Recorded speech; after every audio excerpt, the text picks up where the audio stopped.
कूजन्तं रामरामेति मधुरं मधुराक्षरम् आरुह्य कविताशाखां वन्दे वाल्मीकिकोकिलम्। वाल्मीकेर्मुनिसिंहस्य कवितावनचारिणः शृण्वन् रामकथानादं को न याति पराङ्गतिं। यः पिबन् सततं रामचरितामृतसागरम् अतृप्तस्तं मुनिं वन्दे प्राचेतसमकल्मषम्। गोष्पदीकृतवाराशिं मशकीकृतराक्षसं रामायणमहामालारत्नं वन्दे अनिलात्मजम्। अञ्जनानन्दनं वीरं जानकीशोकनाशनं कपीशमक्षहन्तारं वन्दे लङ्काभयङ्करम्।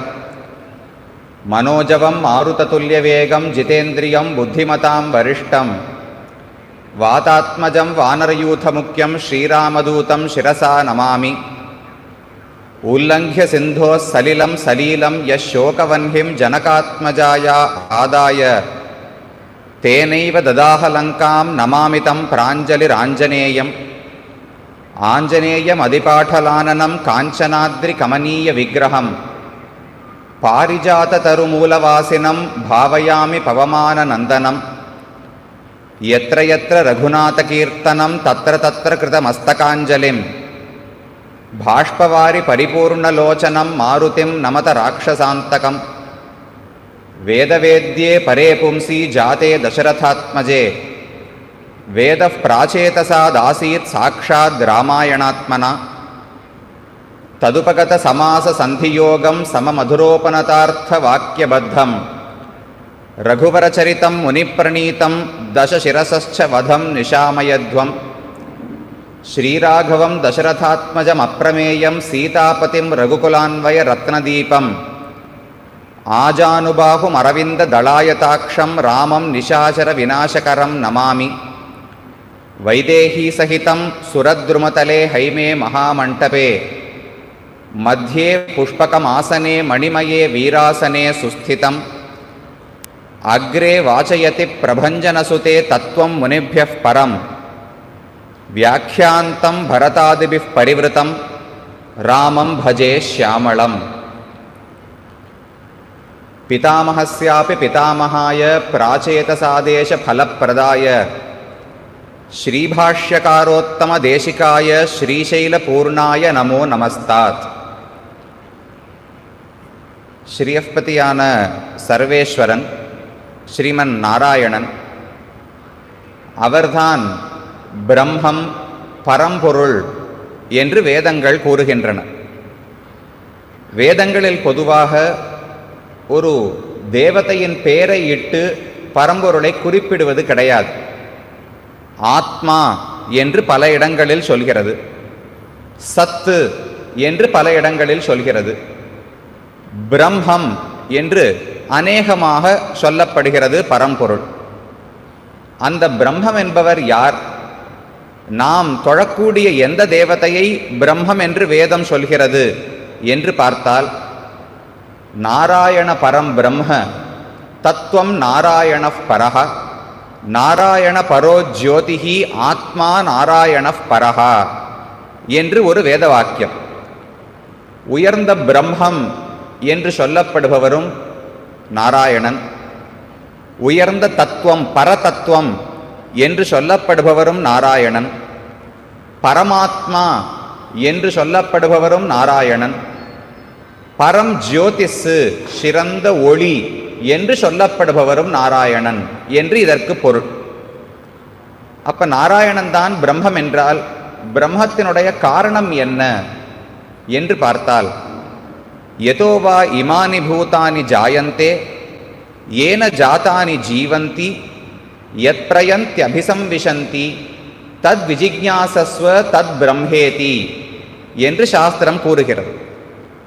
நாம் எப்பொழுதுமே ஒரு பொருளை அறிய வேண்டுமென்றால் அதற்கு ரெண்டு கருவிகள் வேண்டும். ஒன்றுக்கு கரணம் என்று பெயர், மற்றொன்றுக்கு லக்ஷணம் என்று பெயர். எனக்கு மாடு என்கிற பிராணியை அறிந்து கொள்ள வேண்டும் என்று வைத்துக்கொள்வோம்.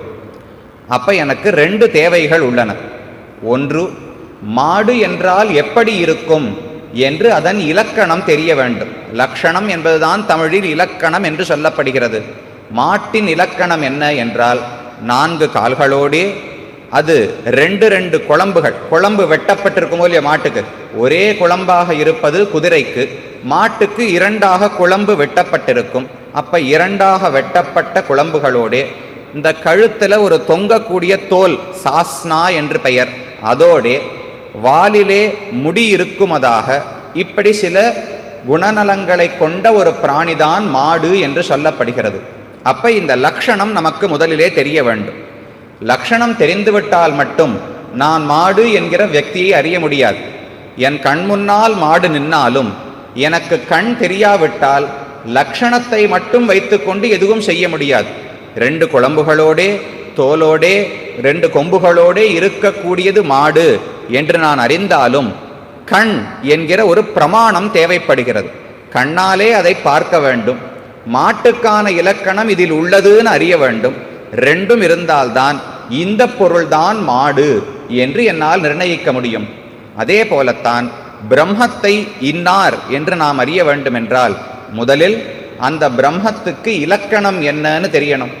மற்றொன்று, அந்த இலக்கணத்தை உடையவர் இவர் என்று எனக்கு ஒரு பிரமாணம் காட்டி கொடுக்க வேண்டும். கண்ணாலே மாட்டை காண முடிகிறது, ஆனால் பகவானை கண்ணால் காண முடியாது. வேறோ ஏதோ பிரமாணத்தை கொண்டு நாம் அறிய வேண்டும். அப்ப லக்ஷணம் பிரமாணம் ஒன்று, ஒரு பொருளினுடைய இலக்கணம் தெரிந்திருக்க வேண்டும். அடுத்தது, அந்த இலக்கணத்தை உடைய பொருளை நான் அறிவதற்கான ஒரு கருவி, கண்ணோ காதோ மூக்கோ தோலோ ஏதோ ஒன்று இருக்க வேண்டும். எது சுடுகிறதோ அது நெருப்பு என்று லட்சணம் சொல்லிவிடலாம். எதையான தொட்டு பார்த்து சூடாக உள்ளதுன்னு தெரிஞ்சால்தானே அதை நெருப்புன்னு தெரிஞ்சுக்க முடியும். அந்த இடத்தில் சுடுவதுதான் நெருப்பு என்பது லட்சணம். என்னுடைய தோல் தான் கருவி, தோலை கொண்டு அதை தொட்டு பார்த்து இது நெருப்பு என்று அறிகிறேன். அதே போல பிரம்மத்துக்கு லட்சணம் என்ன என்று பார்த்தால், யதோவா இமானி பூதானி ஜாயந்தே ஏன ஜாதானி ஜீவந்தி யத் பிரயந்தி அபிசம்விசந்தி தத் விஜிக்ஞாசஸ்வ தத் பிரம்மேதி என்று சாஸ்திரம் கூறுகிறது தைத்திரிய உபனிஷத்திலே. எவரிடமிருந்து இந்த உலகம் அனைத்தும் தோன்றுகிறதோ, யாராலே இந்த உலகம் வாழ்கிறதோ, மறுபடியும் யாரிடத்தில் இது லயமடைகிறதோ, அல்லது யாரொருவர் இந்த உலகத்தில் கட்டுப்பட்ட ஜீவாத்மாக்களுக்கு முக்தியே கொடுக்கிறாரோ அவர்தான் பிரம்மம் என்று அறிந்துகள் என்று லட்சணம் கூறுகிறது. மாடு இப்படிப்பட்டது, நெருப்பு இப்படிப்பட்டது என்று சொல்லுமா போலே பிரம்மம் என்றால் இந்த செயல்களை செய்வராகத்தான் இருக்க வேண்டும்.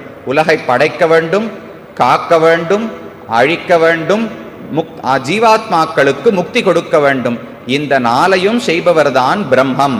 அப்படிப்பட்ட பிரம்மந்தான் ஸ்ரீமன் நாராயணன் என்று சாஸ்திரங்கள் தெரிவிக்கின்றன.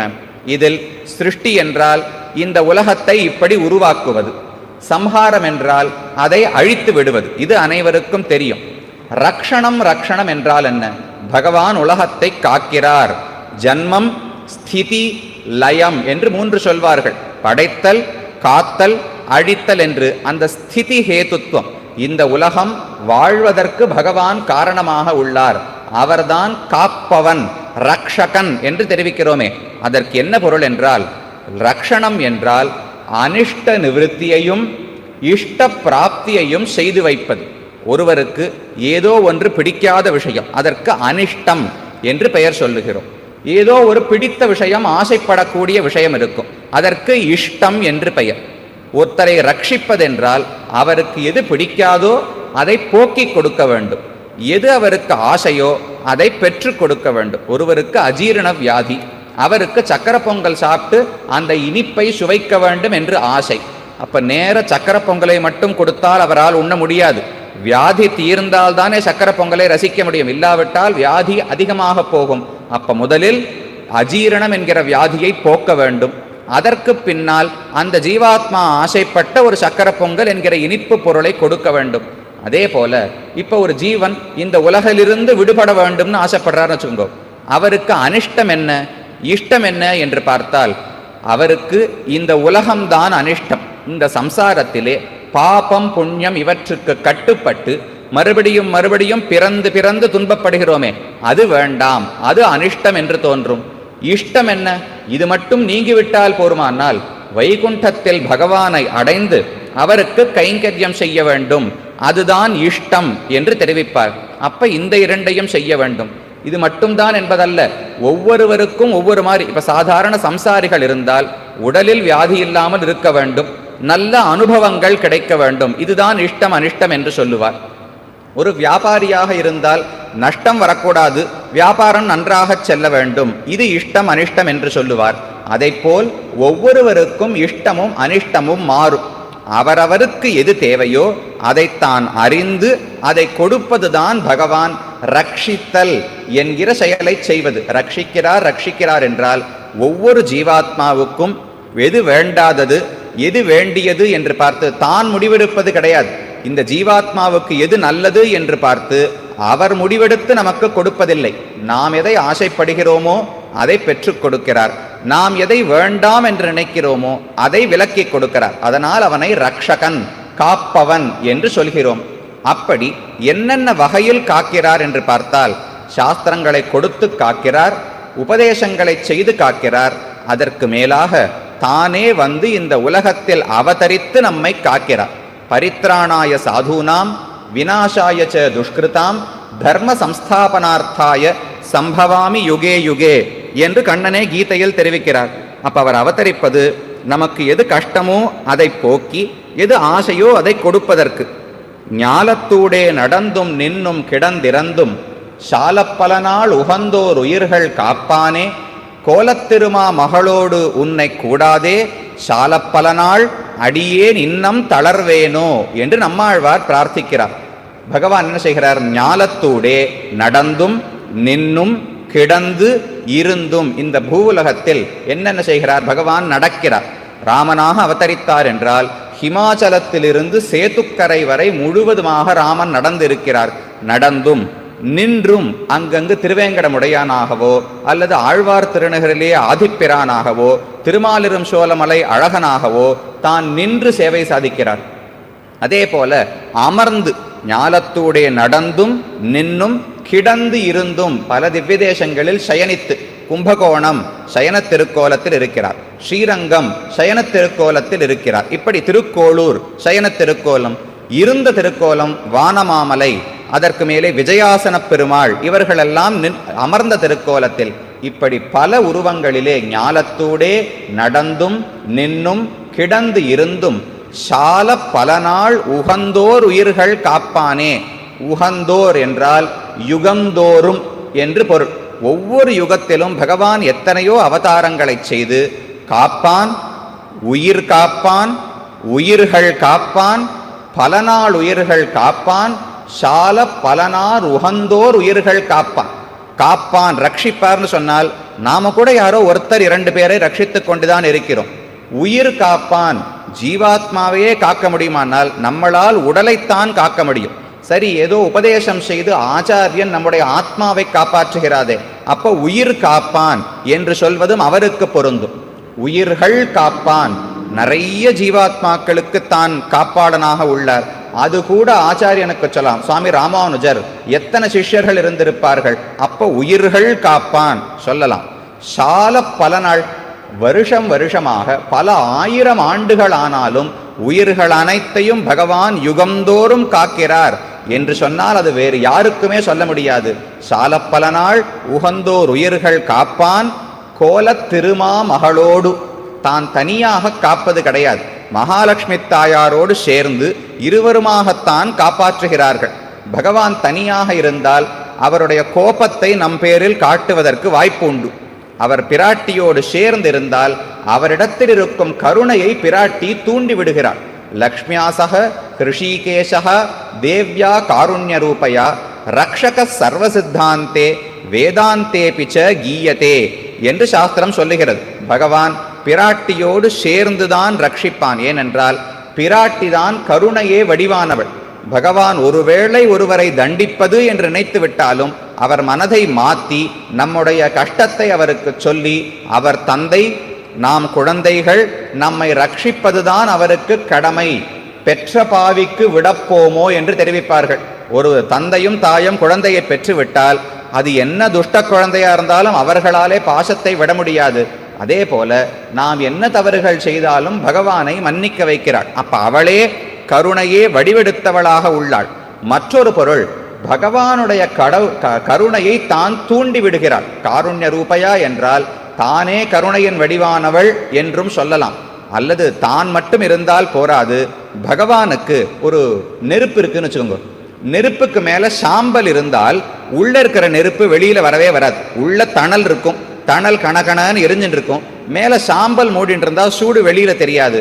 அதை போலத்தான் உள்ளே பகவானுக்கு அத்தனை நல்ல குணங்கள் உள்ளன. தயை, பொறுமை, கருணை, சௌசீல்யம், எளிமை, இப்படி பல குணங்கள் உள்ளன.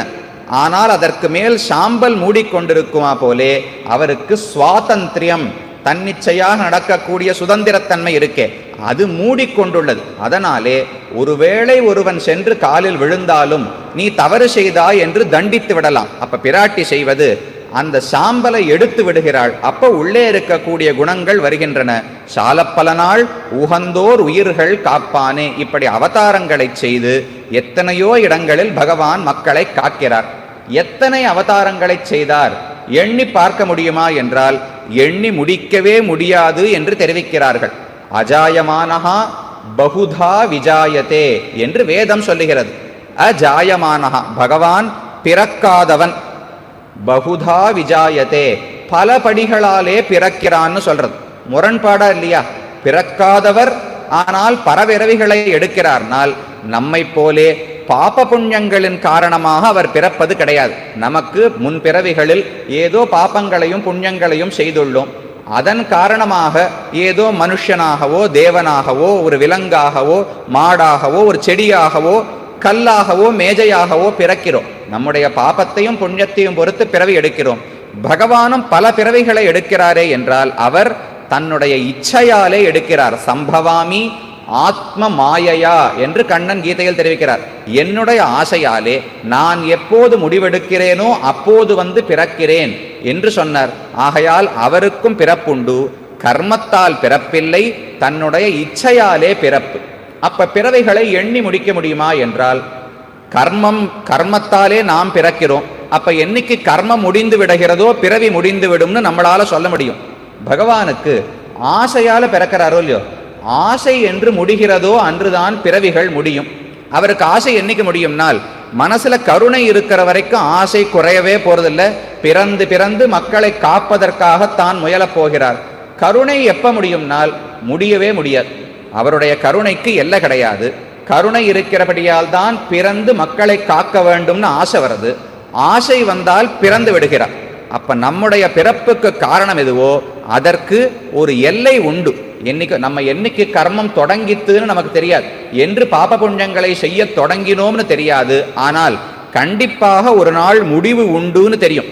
எந்த ஜீவாத்மாவாக இருந்தாலும் ஒரு நாள் பகவானுடைய திருவடிகளை பற்றி அவர் முக்தி கொடுக்கும் பொழுது பாபங்கள் அனைத்தும் கழிய போகின்றன. அதற்கு பின்னால் பிறவி கிடையாது. பகவானுக்கு அப்படி சொல்ல முடியுமானால் எத்தனை பிறவிகள் எடுத்தாலும் மீனாய் ஆமையுமாய் நரசிங்கமுமாய் குரலாய் காணார் ஏனமுமாய் கற்கியாம் இன்னம் கார்வண்ணனே. எத்தனை பிறவிகள் எடுத்தாலும் பகவானுடைய கருமை நிறம் குறையவே குறையாதாம். கருமை நிறம் என்றால் மனசில் இருக்கக்கூடிய கருணை, கருணை குறையாமல் பகவான் இருக்கிறார். அப்படி அவர் எடுத்த அவதாரங்களை எண்ண முடியாது. வேதம் சொல்கிறது அஜாயமானஹா பகுதா விஜாயதே. கண்ணன் கீதையில் சொல்கிறார் பகூனிமே வியதீதானி ஜன்மானி. பல பிறவிகள், உனக்கு எப்படி பல பிறவிகள் இருந்துள்ளனவோ அதே போல் எனக்கும் பல பிறவிகள் உண்டு. என்ன ஒரு வேற்றுமை, உன்னுடைய முன் பிறவிகள் என்ன செய்தா என்று உனக்கு தெரியாது. நான் ஒவ்வொரு பிறவியிலும் என்ன செய்தேன் என்று நான் அறிவேன் என்று சொல்கிறார். ஆழ்வாரும் சன்மம் பல பல செய்து வெளிப்பட்டு, சன்மம் ஜன்மங்களை பகவான் எடுக்கிறார். எத்தனை? பல பல. எத்தனைன்னு சொல்ல முடியாது. ஜன்மம் பல பல செய்து. அப்ப எந்த விதத்திலும் எண்ண முடியாது. கருணையின் வெளிப்பாடாக அவதரிக்கிறபடியால் எண்ண முடியாது. அந்த அவதாரங்களுக்குள்ளே முக்கியமாக ஒரு 10 அவதாரங்களை நாம் கொண்டாடுகிறோம். தசாவதாரம் தசாவதாரம் என்று. மீனோடு ஆமை கேழல் அரி குரலாய் முன்னுமிராமனாய் தானாய் பின்னுமிராமனாய் தாமோதரனாய் கற்கியுமானான். தசாவதாரம் என்ன சொல்றோம்? மீனோடு மத்ஸ்யாவதாரம் செய்தார்.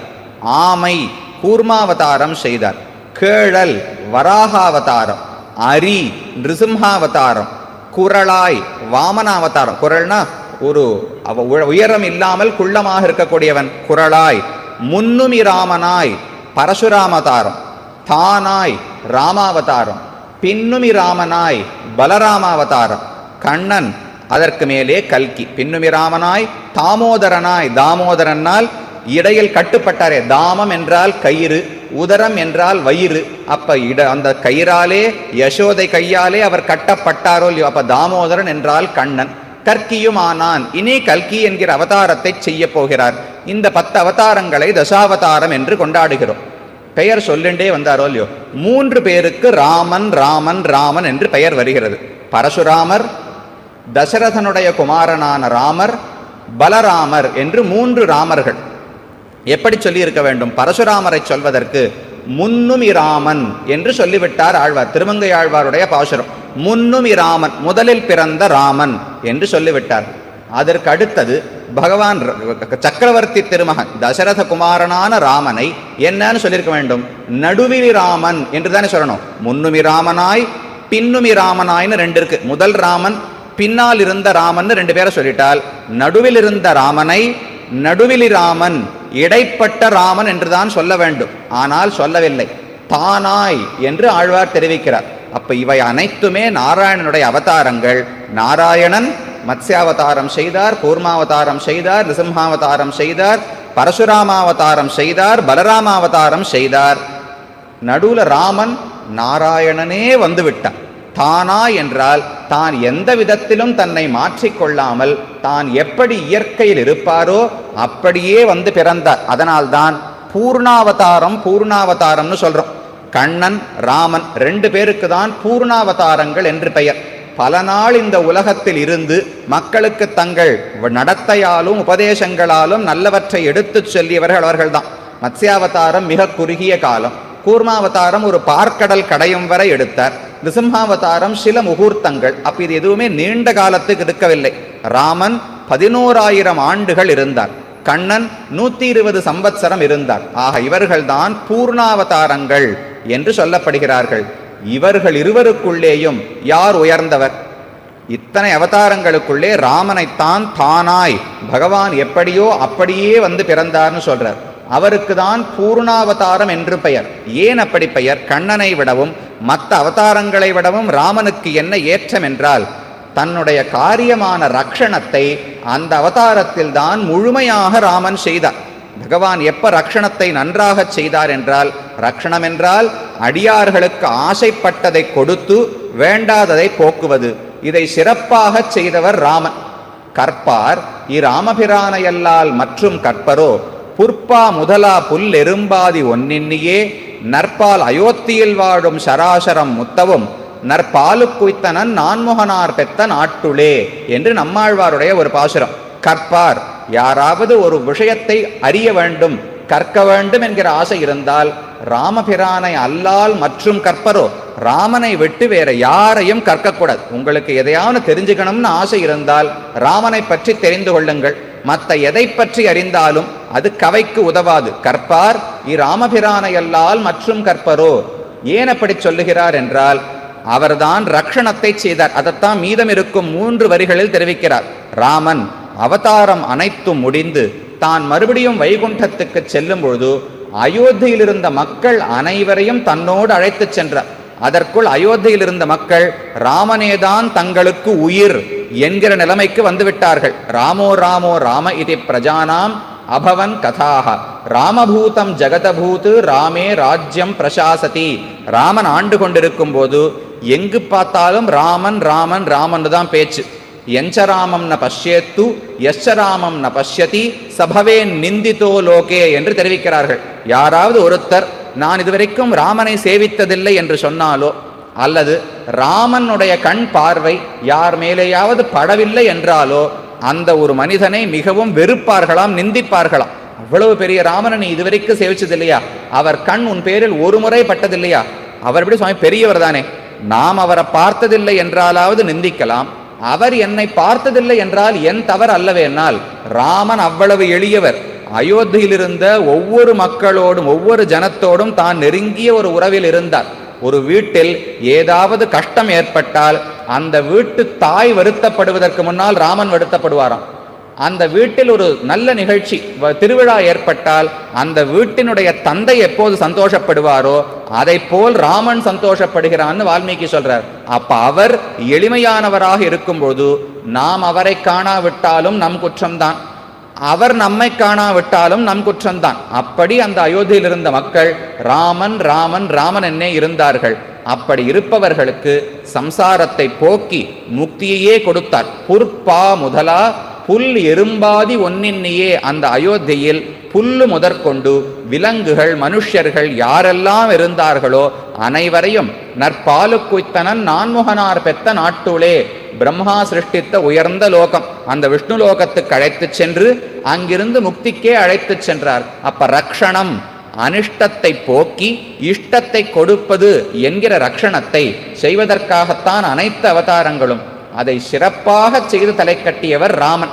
அதனால்தான் கற்பாரி ராமபிரானையல்லால் மட்டும் கற்பரோன்னு தெரிவிக்கிறார். ஒரு பொருளை நாம் கற்கிறோம் என்றால் என்ன காரணத்துக்காக கற்போம்? ஒன்று, கற்கும் போது அது இனிமையாக இருக்க வேண்டும் இல்லையா?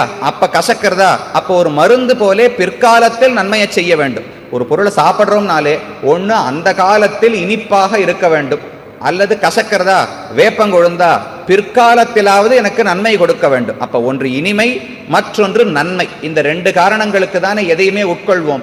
அதே போல ஒரு விஷயத்தை கற்கும் பொழுதும் கற்பதே இனிமையானதாக இருக்க வேண்டும், அல்லது கற்றால் நமக்கு நன்மை ஏற்படும் என்று இருக்க வேண்டும்.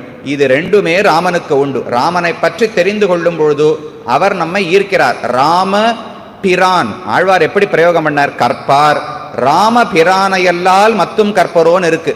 ஏன் அவரை கற்க வேண்டும் என்று அங்கேயே பதில் உள்ளது. ராம பிரான் என்று ரெண்டு சொற்கள் இருக்கோ இல்லையோ. ராமன் என்றால் ரமயதி இதி ராமஹ, அந்த சொல்லுக்கே அர்த்தம் அனைவரையும் அவர் ஆகர்ஷிக்கிறார், ஈர்க்கிறார், ஆனந்தப்படுத்துகிறார்.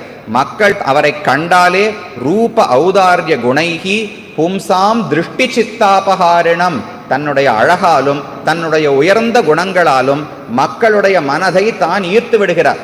இந்த இடத்துல பெண்கள் மனதைன்னு சொல்லல, பும்சாம் திருஷ்டி சித்தாபகாரிணம். கண்ணனை பற்றி சொல்வதாக இருந்தால் பெண்கள் மனசை அவர் திருடுவார்னு தான் சொல்லுவார். ராமனுக்கு எதிராளி ஆணா பெண்ணா என்பதல்ல, பும்சாம் திருஷ்டி சித்தாபகாரிணம். ஒரு ஆணே பார்த்தாலும் இவ்வளவு அழகானவனா என்று ஈர்க்கப்படுகிறான். அப்படி இருக்கக்கூடிய ராமர் அப்ப அவரை பயின்றால் ஆனந்தமாக இனிமையாக இருக்கும்னு தெரிகிறது. அடுத்து ராம பிரான். பிரான் என்றால் எனக்கு உதவியவன், அமலன், ஆதி பிரான் என்று ஆழ்வார் சொல்றார். பிரான் பிரான் எங்க வந்தாலும் எனக்கு ஏதோ ஒரு உயர்ந்த உதவியை செய்தவர் என்று பொருள். இந்த இடத்தில் கற்பார் ராம பிரானையல்லால். ராமன் என்ன உதவி செய்தார் என்றால் முக்தியையே கொடுத்தார். முதலில் அயோத்தியில் இருந்த மக்களுக்கெல்லாம் தன்னிடத்தில் ஆசையை ஏற்படுத்தினார். ஏற்படுத்திவிட்டு எக்கேடோ கெட்டு போகட்டும்னு விட்டு விட்டு செல்லவில்லை, தான் செல்லும் போது அழைத்தும் சென்றார். அப்ப இனிமையும் உள்ளது, நன்மையும் உள்ளது. பிரியவாதீச்ச பூதானாம் சத்தியவாதீச்ச ராகவஹா என்று வால்மீகி தெரிவிக்கிறார். ராமனுக்கு ரெண்டு பண்புகள். பிரியவாதி, எது நமக்கு நல்லதோ பிடித்ததோ அதை சொல்லுவார். பிரியம்னா பிடிச்சதோ இல்லையோ, அப்ப நமக்கு பிடித்ததை ராமன் பேசுவார். பிடிச்சதுங்கிறதுக்காக எதை வேணாலும் பேசுவாரா? பொய்யை கூட பேசுவாரானால் சத்தியவாதீச்ச ராகவஹா, பிரியமாக பேசுவார், ஆனால் உண்மையைத்தான் பேசுவார். எப்படி சுவாமி? அப்ப பிரியமானது சத்தியமாக இல்லாட்டால் என்ன செய்வதென்றால் சாஸ்திரமே சொல்லுகிறது, சத்தியம் ப்ரூயாத் பிரியம் ப்ரூயாத் நப்ரூயாத் சத்தியம் அப்பிரியம் பிரியம் ச நான்ருதம் ப்ரூயாத் ஏஷ தர்ம சனாதனஹா.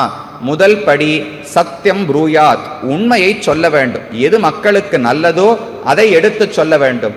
அடுத்து சேர்த்தது பிரியம் ப்ரூயாத், ஒரு விஷயத்தை எடுத்து சொல்றியோ இல்லையோ அப்போது அவர்களுக்கு அதை பிடித்த மாதிரி சொல்ல வேண்டும். அவர்கள் மனது புண்படும்படிக்கு நல்லதாகவே இருந்தாலும் புண்படுத்தி சொல்ல தேவையில்லை. அவர்களுக்கு இனிமையான சொற்களாலே சொல்ல வேண்டும். கனி இருப்ப காய் கவர்ந்தற்றுன்னு சொல்றாளே, அதே போல சத்தியத்தை தான் பேச வேண்டும். ஆனால் அதையே அவர்களை புண்படுத்தாமல் இனிமையோடு பேச வேண்டும். சத்தியம் ப்ரூயாத் பிரியம் ப்ரூயாத் நப்ரூயாத் சத்தியம் அப்பிரியம். உண்மையை கடுவாக பேசாதே, அவர்களை புண்படுத்தும்படிக்கு பேசாதே. அவர்களுக்கு பிடித்திருக்கும் என்றதற்காக பொய்யை பேசிவிடாதே. அப்ப சத்தியத்தை பிடித்த மாதிரி சொல்லலாம், பிடித்தத்தை பொய்யாக இருந்தால் சொல்லக்கூடாது. அதேதான் இங்கும். பிரியவாதீச்ச பூதானாம் சத்தியவாதீச்ச ராகவா. பிரியவாதி என்பதாலே இனிமையானவர்னு தெரிஞ்சது, சத்தியவாதி என்பதாலே நமக்கு எது நன்மையோ அதை சொல்லுவார்னு தெரிஞ்சது. அப்ப கற்பார் ராமபிரானையல்லால் மற்றும் கற்பரோ. ராமன்தான் நமக்கு ஆசைப்பட்டதையும் செய்வார், நமக்கு நல்லது எதுவோ அதையும் செய்வார். இந்த ரெண்டும் இருந்தால் அவர்தான் கற்கப்பட வேண்டியவர். அதனால் கற்பார் ராமபிரானையல்லால் மற்றும் கற்பரோ. ராமாத்பரம் கிமபி தத்துவமகம் நஜானே என்று தெரிவிக்கிறார்கள். கோதண்ட மண்டித கராத்து கவனாய தாக்ஷாத் மார்த்தாண்ட வம்ச திலகாத் மனுஜேந்திர வேஷாத் சீதா முகாப்ஜ மதுபாத் சகலாபிராமாத் ராமாத் பரம் கிமபி தத்துவமகம் நஜானே. கையில் கோதண்டம் என்கிற உயர்ந்த வில்லை வைத்திருக்கிறார். கோதண்ட மண்டித கராத்து கமலாய தாக்ஷாத் அழகான தாமரை போன்ற கண்களை உடையவர். மார்த்தாண்ட வம்ச திலகாத் சூரிய வம்சம். மார்த்தாண்டன் என்றால் சூரியன், சூரியனுடைய வம்சத்துக்குன்னு திலக்கம் இருக்குமே, அதை அணிந்திருக்கிறார். மனுஜேந்திர வேஷாத் மக்களுக்கெல்லாம் ராஜாவாக இருப்பவர் எப்படி உடை அணிந்திருப்பாரோ அந்த வேஷத்தோடு இருக்கிறார். சீதா முகாப்ஜ மதுபாத் சீதைக்கு கணவனாக ஸ்ரீயப்பதியாக இருக்கிறார். சகலாபிராமாத் அனைவரையும் தான் சந்தோஷப்படுத்துகிறார். அப்படிப்பட்ட ராமனை காட்டிலும் உயர்ந்த தத்துவம் கிடையாது என்று சாஸ்திரங்கள் தெரிவிக்கின்றன. அந்த ராமன் பகவானுடைய அவதாரம் என்று பார்த்தோம். அப்ப தத்துவங்களுக்குள்ளே பகவானுடைய நிலைகளுக்குள்ளே உயர்ந்தது ஸ்ரீராமாவதாரம். கற்பார் ராமபிரானையல்லால் மற்றும் கற்பரோன்னு ஆழ்வார் சொன்னார். எப்படி கற்பது? கீழே பார்த்தோமே, ஒரு விஷயத்தை கற்க வேண்டுமென்றால் லக்ஷணம் வேண்டும், பிரமாணம் வேண்டும். லக்ஷணம், எவரொருவர் உலகத்தை படைத்து காத்து அழிக்கிறாரோ அவர்தான் பிரம்மம்னு பார்த்துட்டோம். அந்த பிரம்மம் தான் ராமன் முதலான அவதாரங்களை செய்தார். அந்த அவதாரத்துக்குள்ளே சிறந்தவர் ராமன் என்று பார்த்துவிட்டோம். அப்ப ராமனுக்கு லட்சணம், அவரேதான் நாராயணன், அவர்தான் உலகத்தை படைத்து காத்து அழிக்கிறார். லட்சணம் தெரிந்து கொண்டோம். பிரமாணத்துக்கு எங்கே செல்வது? எந்த பிரமாணத்தை கொண்டு ராமனை அறிந்து கொள்ளலாம் என்றால், பொதுவாக பகவானை அறிவதற்கே வேதம் ஒன்றுதான் பிரமாணம். சாஸ்திர யோனித்வாத் என்று வேதவியாசர் தெரிவிக்கிறார். வேதவியாசர் பிரம்மசூத்திரங்கள் என்று எழுதியுள்ளார். உபனிஷத்தினுடைய அர்த்தங்களை நாம் புரிந்து கொள்வதற்காக எந்தெந்த இடத்தில் சிக்கல்கள் வருமோ அந்த முடிச்சுகளை அவித்து விடுவதற்காக பிரம்மசூத்திரங்கள் என்று 545 சூத்திரங்கள் அந்த ஒரு நூலை எழுதியுள்ளார். அதில் சொல்லும்போது சாஸ்திர யோனித்வாத், பகவானை நாம் அறிவதற்கு ஒரே ஒரு பிரமாணம்தான் உண்டு. கண்ணாலே பார்த்து அறியவே முடியாது. அனுமானம் செய்து அறியலாமானால் அதாலும் அறிய முடியாது. அனுமானம் என்றால் நேர கண்ணுக்கு தெரியல, ஆனால் ஒரு வஸ்துவினுடைய இயல்பு எனக்கு தெரியும்னு வச்சுக்கோங்க. அப்போ ஒரு ஊகம் பண்ணுறேனோ இல்லையோ, பொதுவாக என் அடுப்படியில் பார்த்திருக்கிறேன், புகை இருந்தால் கூட நெருப்பு கண்டிப்பாக இருக்கும்னு எனக்கு தெரியும். புகை என்பது நெருப்பிலிருந்தானே வருகிறது. அப்போ ஒரு இடத்தில் புகை இருந்தால் அங்கு கண்டிப்பாக நெருப்பு இருக்கும் என்று எனக்கு தெரியும். எங்கேயோ இங்கேருந்து பிரயாணம் பண்ணிட்டு இருந்தேன், இங்கே தான் சுற்றி எல்லா இடத்துலையும் மலை இருக்கே. ஒரு மலைக்கு மேலே புகை இருப்பதை நான் கண்டேன், ஆனால் நெருப்பு கண்ணுக்கு படவில்லை. அந்த இடத்தில் நான் அனுமானம் செய்கிறேன், இந்த மலைக்கு மேலே புகை தெரிகிறபடியால் கண்டிப்பாக பின்னால் எங்கோ நெருப்பு எரிகிறது என்று அனுமானம் பண்றேனே. இதை போல் பகவானை அனுமானம் செய்யலாமா என்று பார்த்தால் அதற்கும் அவரை அடக்க முடியாது. ஏன்னா இந்த இடத்துல புகையையும் நெருப்பையும் என் வீட்டில் அடுப்படியில் சேர்த்து பார்த்துள்ளேன். அதனால் வேறொரு இடத்தில் புகையை மட்டும் கண்டால் நெருப்பை அனுமானம் செய்ய முடிகிறது. அதை போல பகவானை நான் எங்கேயாவது கண்டு இது இருந்தால் பகவான் இருப்பார், அவர் இப்படிப்பட்டவராக இருப்பார்னு புரிஞ்சின்றால் அனுமானம் செய்யலாம். பகவானை அப்படி கண்டு அறிய முடியாதே. அப்ப பிரத்யக்ஷம் புலன்களாலே கண்டு கேட்டு தொட்டு அவரை தெரிந்து கொள்ள முடியாது. அனுமானம் செய்யலாமா என்றால் அதாலும் அறிய முடியாது. அப்ப மீதம் இருக்கும் ஒரே பிரமாணம் சாஸ்திரம், வேதங்கள் தான் பிரமாணம். வேதைஷ்ச சர்வைஹி அகமேவ வேத்யா வேதாந்த கிருத்து வேதவிதேவ சாகம் என்று கண்ணன் தெரிவிக்கிறார். வேதங்கள் அனைத்தாலும் நான் தான் சொல்லப்படுகிறேன், இது ஒரு அர்த்தம்.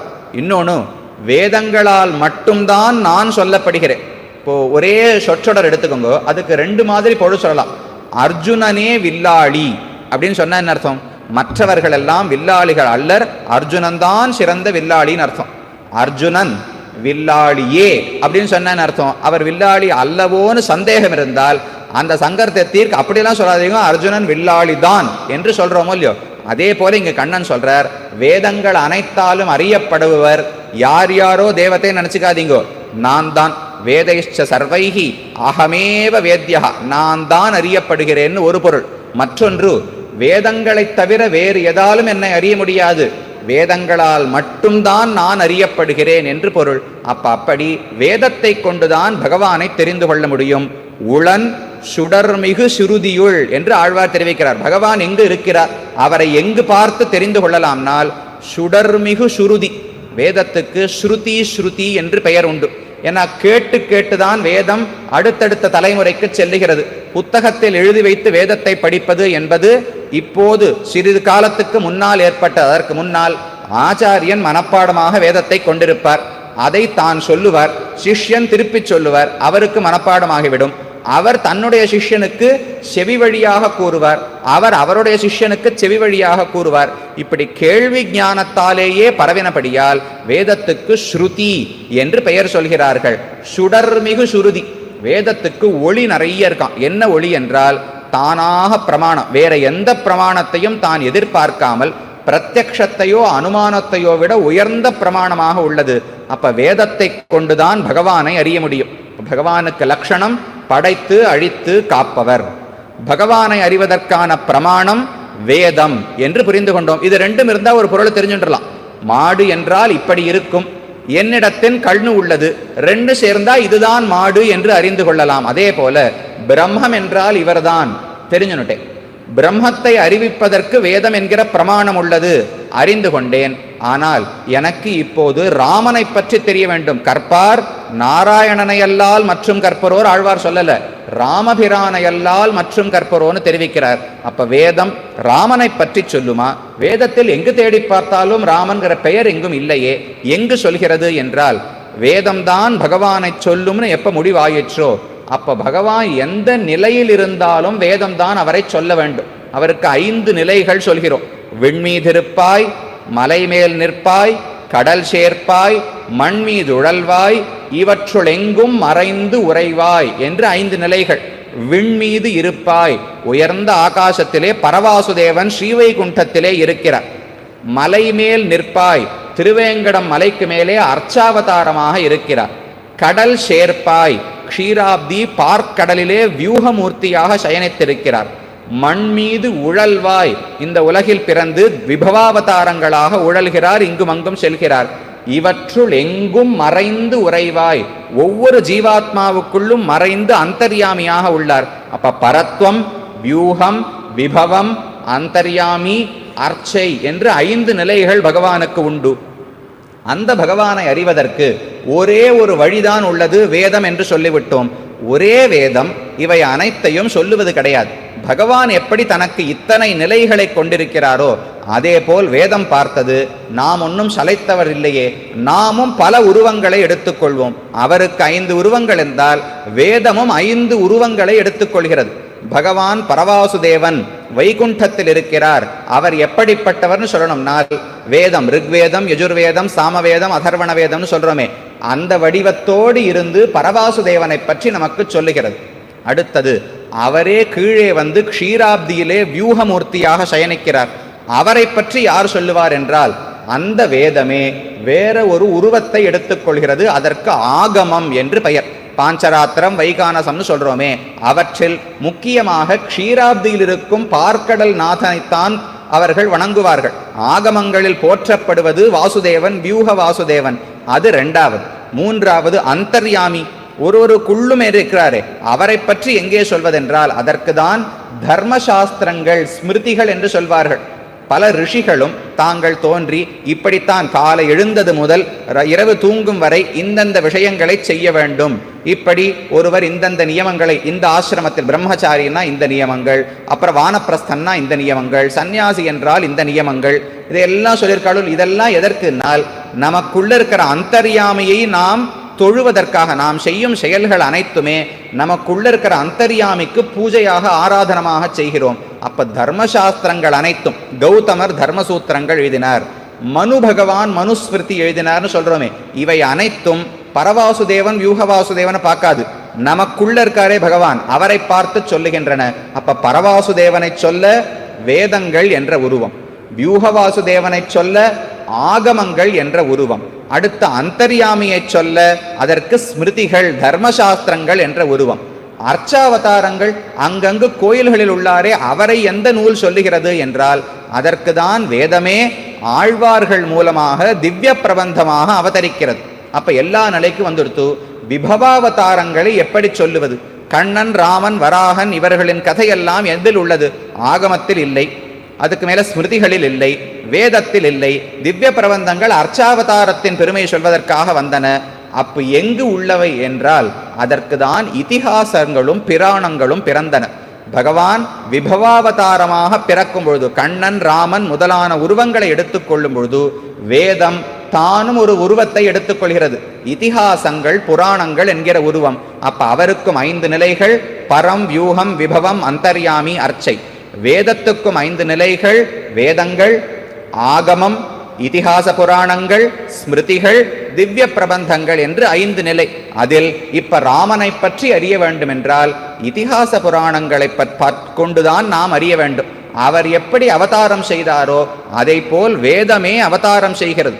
அதைத்தான் இந்த வச்சனம் சொல்கிறது. கீழே தியான ஸ்லோகங்களில் இந்த ஸ்லோகம் சேர்க்கப்பட்டுள்ளது. ஸ்காந்த புராணம், ஸ்காந்த புராணத்திற்கிற வச்சனம்: வேதவேத்யே பரே பும்சி ஜாதே தசரதாத்மஜே வேதஹா பிராச்சேதசாதாசீத் சாக்ஷாத் ராமாயணாத்மனா வேதவேத்யே பரே பும்சி. பரமாத்மாவான பகவான் வேதத்தாலே அறியப்படுபவர். அவர் ஜாதே தசரதாத்மஜே, தசரதனுக்கு குமாரனாக இந்த உலகில் வந்து பிறந்தார். அப்போது வேதஹா பிராச்சேதசாதாசீத், பிராச்சேதசர் என்று வால்மீகிக்கு பெயர். பிரச்சேதஸ் என்பவருடைய குலத்தில் பிறந்தபடியால் பிராச்சேதசர். அந்த வால்மீகியின் வாயிலாக வேதஹா ராமாயணாத்மனா சாக்ஷாதாசீத், வேதமே ராமாயணம் என்கிற ஒரு அவதாரத்தை எடுத்தது. இந்த இடத்துல பாருங்க, சாக்ஷாத் என்று ஒரு சொல்லு உண்டது.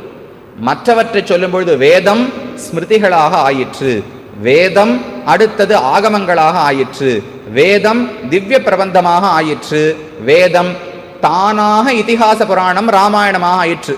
பகவானை சொல்லும் போதும் ராமாவதாரத்தை தானாய் என்று திருமங்கையாழ்வார் சொல்றார். ராமாயணத்தை சொல்லும் பொழுதும் வேதம் சாக்ஷாத் ராமாயணாத்மனா, நேரே தன்னுடைய எந்த விஷயத்தையும் குறைத்து கொள்ளாமல் அப்படியே வேதம் ராமாயணமாக வந்தது. இதிகாசங்களுக்குள்ளும் புராணங்களுக்குள்ளும் ராமாயணத்துக்கு தான் ஏற்றம். புராணங்கள் 18 புராணங்கள்னு சொல்றோம் இல்லையோ, பிரம்மாண்ட புராணம், மத்ய புராணம், கூர்ம புராணம், வராக புராணம், கருட புராணம், விஷ்ணு புராணம், பாகவத புராணம், இதை போல 18 புராணங்களை வைத்துக் கொண்டுள்ளோம். இதிகாசங்கள் 2 இதிகாசங்கள், மகாபாரதம்னு ஒன்று, ராமாயணம்னு ஒன்று. இவற்றுக்குள்ளே ராமாயணம் தான் மிகச் சிறந்ததாக கொண்டாடப்படுகிறது. புராணங்களுக்கு என்ன குறை என்றால் அனைத்துமே எப்போதுமே உண்மையையே சொல்லும் என்று கொள்ள முடியாது. பிரம்மாதான் புராணங்களை எல்லாம் கூறினார். பிரம்மாவுக்கு சில சமயங்களில் சத்துவகுணம் அதிகமாக இருக்கும். அப்போ ஒரு 6 புராணங்களை அவர் எடுத்துரைத்தார். ரஜோகுணம் அதிகமாக இருக்கும் பொழுது இன்னொரு 6 புராணங்களை சொன்னார். தமோகுணம் அதிகமாக இருக்கும் பொழுது இன்னொரு 6 புராணங்களை சொன்னார். அப்ப அவற்றுக்குள்ளேயே ஒன்றுக்கொன்று முரண்பாடு இருக்கும். ஆகையால் புராணங்களை முழுவதுமாக நாம் ஏற்க முடியாது. அப்ப புராணங்களுக்கு ஏதோ குறை, உயர்ந்த விஷயங்கள் தான். புரா அபி நவம் புராணம், எவ்வளவு பழையதாக இருந்தாலும் நாம் படிக்க படிக்க இப்போதும் புதிய கருத்துக்களை நமக்கு காட்டி கொடுக்கிறபடியால் புராணம் என்று பெயர். ஆனால் அந்த புராணங்களை காட்டிலும் இதிகாசங்களுக்கு ஏற்றம் என்றவென்றால் புராணங்களில் சத்துவகுணம், ரஜோகுணம், தமோகுணம் எல்லாம் கலக்கும். இதிகாசங்களை இயற்றியவர் ராமாயணத்துக்கு வால்மீகி, மகாபாரதத்துக்கு வேதவியாசர். 2 பேரும் பெரிய ரிஷிகள். இவர்களுக்கு ரஜோகுணம் தமோகுணம் கலசும் என்கிற சந்தேகம் இல்லை. அப்ப இதிகாசங்கள் புராணங்களை காட்டிலும் உயர்ந்தவை. 2 இதிகாசங்களுக்குள் எது உயர்ந்ததுன்னு பார்த்தால் மகாபாரதம் ஒரு படி கீழே, ராமாயணம் தான் உயர்ந்தது. ஏனென்றால் மகாபாரதம் என்பது ஒரு பூசல் பட்டியல். யாருக்கு யாரோட சண்டை, எப்படி சண்டை போட்டா, ஏன் அந்த சண்டை வந்தது, சண்டை எப்படி முடிந்தது, அதனால் அடுத்த சண்டை எப்படி வந்தது, இப்படி பூசல் பட்டியல். அதனால்தான் மகாபாரதத்தை பாடி முடித்தவுடன் வியாசருக்கு ரொம்ப வருத்தம். ஏதோ கண்ணனை பற்றி பகவானை பற்றி பாட வேண்டும் என்று தொடங்கினேன், கடைசியில் எதையோ பாடிட்டேன். தேவையில்லாத பல கதைகள், அதற்குள் குட்டி கதைகள், அதற்குள் மிகவும் சிறிய கதைகள், இப்படியே மகாபாரதம் இருக்கா? அப்ப தன்னுடைய வாயை வீணாக்கி விட்டோம் என்று வியாசருக்கு தோன்றி அதற்காகத்தான் பாகவத புராணத்தை இயற்றினார். பாகவதத்தில் பகவானை பற்றி தவிர வேற யாரை பற்றியும் பேசல. அதுவும் 10வது ஸ்கந்தம் முழுக்க கண்ணனை பற்றி மட்டுமே பேசினார். அப்ப மகாபாரதம் பாடி தனக்கு வருத்தம் ஏற்படவே அந்த வருத்தத்தை போக்குவதற்கு பாகவதம் பாடினார். அப்ப அந்த மகாபாரதத்துக்கு ஏற்றம். ராமாயணத்துக்கு அப்படி அல்ல. அவர் ஆனந்தமாக தற்சர்வம் தர்மவீர்வேண யதாவத் சம்பிரபஷ்யதி, ஆரம்பம் தொடங்கி முடிவு வரை ஆனந்தமாக பாடினார். பகவானை தவிர யாரையும் பற்றி பாடவில்லை. அப்படி ஒருவேளை பாடியிருந்தாலும் அது பகவானை விட உயர்ந்தவர்களை பற்றித்தான் பாடியுள்ளார். பரதனை பற்றி சொல்லியிருக்கார். ராமனை விட பரதனை உயர்ந்தவன் என்றே சொல்லலாம். இன்னும் சொல்ல போனால் காவியம் ராமாயணம் கிருத்ஸ்னம் சீதாயா சரிதம் மகது. வால்மீகி தானே சொல்றார், பேர் ராமாயணம்னு வைத்தேனே தவிர அது கதை முழுவதும் சீதையினுடைய பெருமை சொல்ல வந்ததுதான் ராமாயணம். அப்போ மகாபாரதம் பகவானை பற்றி சொல்லுகிறேன் என்று தொடங்கி ஊர்வம்பை எல்லாம் சொல்லி முடிச்ச. அதனால் அது தாழ்ந்தது. மேலும் 1,25,000 ஸ்லோகங்கள் நம்மளால படிச்சு முடிக்கவே முடியாது. அத்தனை கதைகள், அத்தனை விஷயங்கள் உள்ளது. உயர்ந்த கிரந்தம். ஆனால் நம்முடைய காலத்துக்கும் அறிவுக்கும் எட்டாததாக உள்ளது. ராமாயணம் அப்படி அல்ல. 24,000 ஸ்லோகங்கள். ரொம்ப பெருசும் இல்லை, ரொம்ப சின்னதும் அல்ல. அதே போல பகவானை தவிர வேற யாரையும் பற்றி பேசவில்லை. அப்படியே பேசினாலும் சீதையின் பெருமையை பேசியது. அப்ப இதிகாசங்கள் புராணங்கள் இவைதான் விபவாவதாரங்களை சொல்லும். அதிலும் புராணங்களை விட இதிகாசங்களுக்கு ஏற்றம். அந்த 2 இதிகாசங்களிலும் ராமாயணத்துக்கு மகாபாரதத்தை விட ஏற்றம். அப்போ ஒன்று தத்துவம். உயர்ந்த தத்துவம் எதுன்னு பார்த்தால் நாராயணன், அவருடைய நிலைகள், அதற்குள்ளே அவதாரங்கள், அதற்குள்ளே ராமன். ஒரு பக்கம் ராமன் தான் உயர்ந்த தத்துவம்னு முடிவை எடுத்து விஷயங்கள் பிரமாணங்களுக்குள்ளே வேதம், அதனுடைய உருவம் இதிகாச புராணங்கள், அதற்குள் சிறந்தது ராமாயணம்னு ஆயிற்று. அப்போ தத்துவங்களுக்குள்ளே சிறந்தவனான ராமனை சொல்வதற்காகத்தான் பிரமாணங்களுக்குள் சிறந்ததான ராமாயணம் உருவாயிற்று. அதனால்தான் சுவாமி ராமானுஜருக்கு ராமாயணத்தில் மிகுந்த ஈடுபாடு. படிகொண்ட கீர்த்தி இராமாயணம் என்னும் பத்தி வெள்ளம் குடிகொண்ட கோயில் ராமானுஷன் என்று திருவரங்கத்தமதனார் தெரிவிக்கிறார். படிகொண்ட கீர்த்தி, ராமாயணத்துக்கு நிகரான இதை போல உயர்ந்த நூல்னு சொல்லவே முடியாது. அதற்கு நிகரான நூலே இல்லை. எல்லா இடத்திலும் அதனுடைய பெருமை பரவி உள்ளது. ராமாயணம் என்னும் பத்தி வெள்ளம், பக்தியே ஒரு வெள்ளம் எடுத்து வந்தார் போலே. ஒன்று வால்மீகியின் மனதில் இருந்த பக்தி வெள்ளமாக வந்ததுன்னு சொல்லலாம். அல்லது படிக்கக்கூடிய ஒவ்வொருவருடைய மனத்திலும் பக்தி வெள்ளத்தை ஏற்படுத்துகிறது. பக்தி வெள்ளம் குடிகொண்ட கோயில் ராமானுஷன். அந்த பக்தி வெள்ளத்தை தன்னுடைய மனதிலே தான் தேக்கி இருந்த. தனக்கு வயதான பிறகும் கீழே கற்க வேண்டிய அனைத்தையும் ரகசியத்ரயத்தை கற்றார், வேதாந்தார்த்தங்களை கற்றார், திவ்ய பிரபந்தங்கள் அதன் அர்த்தங்களை கற்றார். எல்லாவற்றையும் கட்டுவிட்டு கடைசியாக திருமலைக்கு சென்று ராமாயணத்தின் அர்த்தங்களை கற்றுக்கொண்டார். ராமானுஜருக்கு ராமாயணம் தெரியாதா? எவ்வளவு நாள் கற்றுக்கொண்டார்னால் 1 வருஷம். இத்தனைக்கும் அந்த மலையே பகவானுடைய திருமேனி. அதனால் திருவேங்கடத்தில் மேலே ஏறி அங்கு நான் வாழ மாட்டேன்னு சொல்லிட்டார். அதனால் திருமலைக்கு கீழே திருப்பதின்னு சொல்றோமே, அங்குதான் ராமானுஜர் தங்கியிருந்தார். அவருக்கு யார் சொன்னார்கள் என்றால், தொடக்கத்தில் ராமாயண தியான ஸ்லோகங்கள் வரிசையாக இருக்கும். ராமம் பஜே ஷியாமளம் என்று முடியும். அதுக்கப்புறம் ஒரு ஸ்லோகம் விண்ணப்பித்தேனே, பிதாமஹஸ்யாபி பிதாமகாய பிராச்சேத சாதேச பலப்பிரதாய ஸ்ரீபாஷ்யகாரோத்தம தேசிகாய ஸ்ரீசைல பூர்ணாய நமோ நமஸ்தாத் பெரிய திருமலை நம்பிகள் என்று ஒருத்தர். ராமானுஜருக்கு 5 ஆச்சாரியர்கள். அவர்களில் ஒருவர் பெரிய திருமலை நம்பிகள்.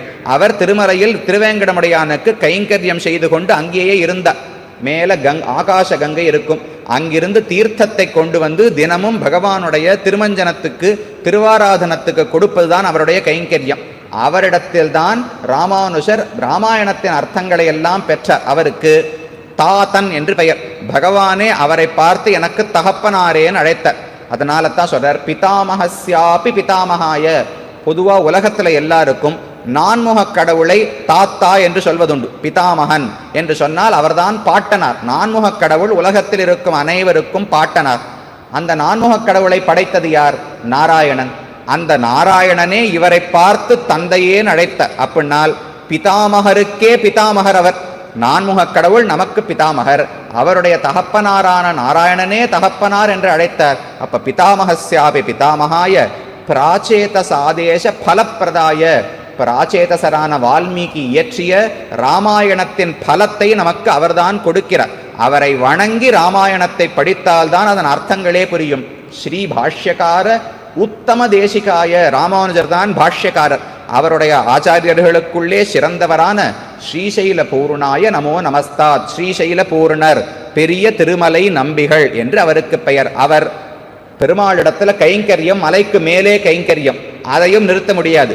சிஷ்யனான ராமானுஜர் மலையை ஏறி வரமாட்டேன்னு மறுக்கிறார். அப்ப தினமும் காலையில் எழுந்து அந்த தான் தீர்த்தமாடி அனுஷ்டானங்களை முடித்து அந்த அருவிக்கு சென்று அங்கிருந்து தீர்த்தத்தை எடுத்து கொண்டு வந்து பகவானுக்கு கொடுத்து விட்டு விறுவிறுன்னு கீழே இறங்குவாராம். கீழே இறங்கி ராமானுஜருக்கு ராமாயணம் காலக்ஷேபம் சொல்லுவார். சொல்லிவிட்டு மறுபடியும் மலைக்கு மேலே இறங்கி சாயங்காலம் போய் கைங்கரியம் பண்ணுவாராம். அப்ப இதற்குள் அந்த காலத்தில் 1000 வருஷங்களுக்கு முன்னால் அந்த மலை எப்படி இருந்ததுன்னு கூட நம்மளால யோசிச்சு பார்க்க முடியாது. அந்த சமயத்தில் தான் வந்து அர்த்தங்களை தான் வருஷித்தார். அப்ப அவ்வளவு முக்கியம். ராமானுஜர் அவ்வளவு ஆசை வைத்திருந்தார் ராமாயணத்தில். ராமானுஜருக்கு அர்த்தங்களை அருளிச் செய்வதில் பெரிய திருமலை நம்பிகளுக்கு ஆசை. ஒரு வருஷம், நம்மளுக்கெல்லாம் ஒரு வருஷத்துக்கு என்ன இருக்கு ராமாயணத்துல தோணும். அவர் தன்னுடைய ஆரம்ப காலத்தில் படிக்கவில்லை. ஏதோ 15 வயசு 30 வயசுக்கு ராமானுஜர் காலக்ஷேபம் செய்யவில்லை. பல வயது ஆனதற்கு பிறகு ராமாயணத்தில் எத்தனையோ விசேஷமான ஆச்சரியமான அர்த்தங்கள் உள்ளன, அவற்றை கற்க வேண்டும்ங்கிறதுக்காக பெரிய திருமலை நம்பிகள்கிட்ட போனார். அப்ப பிரபந்தம் மிகவும் உயர்ந்தது ராமாயணம் என்கிற நூல். அதில் சொல்லப்பட்ட ராமன் அனைவரை காட்டிலும் உயர்ந்தவர். சொன்னது யார்? எப்பவுமே ஒரு கிரந்தம் இருந்தால் சொல்லப்பட்ட விஷயத்தின் ஏற்றம் என்னன்னு பார்க்கணும், அந்த நூலினுடைய ஏற்றம் என்னன்னு பார்க்கணும், நூலை இயற்றினவருடைய ஏற்றம் என்ன, எந்த சூழ்நிலையில் அந்த நூல் உருவாயிற்றுன்னு பார்க்கணுமே. அதைத்தான் நாம் அடுத்து பார்க்க போகிறோம். நாரதர் வால்மீகியினுடைய ஆசிரமத்துக்கு வந்தார். வால்மீகி சிறந்த முனிவர், தபஸையும் தான் தன்னுடைய நித்திய கர்மானுஷ்டானங்களையும் செய்து கொண்டு ரிஷியாக இருந்தார். அவருக்கு பல சிஷ்யர்கள், அவர்களுக்கு என்ன தத்துவார்த்தங்களை போதித்துக் கொண்டு இருந்தார். அப்போது ஒரு நாள் நாரதர் வால்மீகியினுடைய ஆசிரமத்துக்கு வந்தார். வந்தவுடன் வால்மீகியினுடைய மனதில் வெகு நாட்களாக ஒரு சந்தேகம் இருந்தது.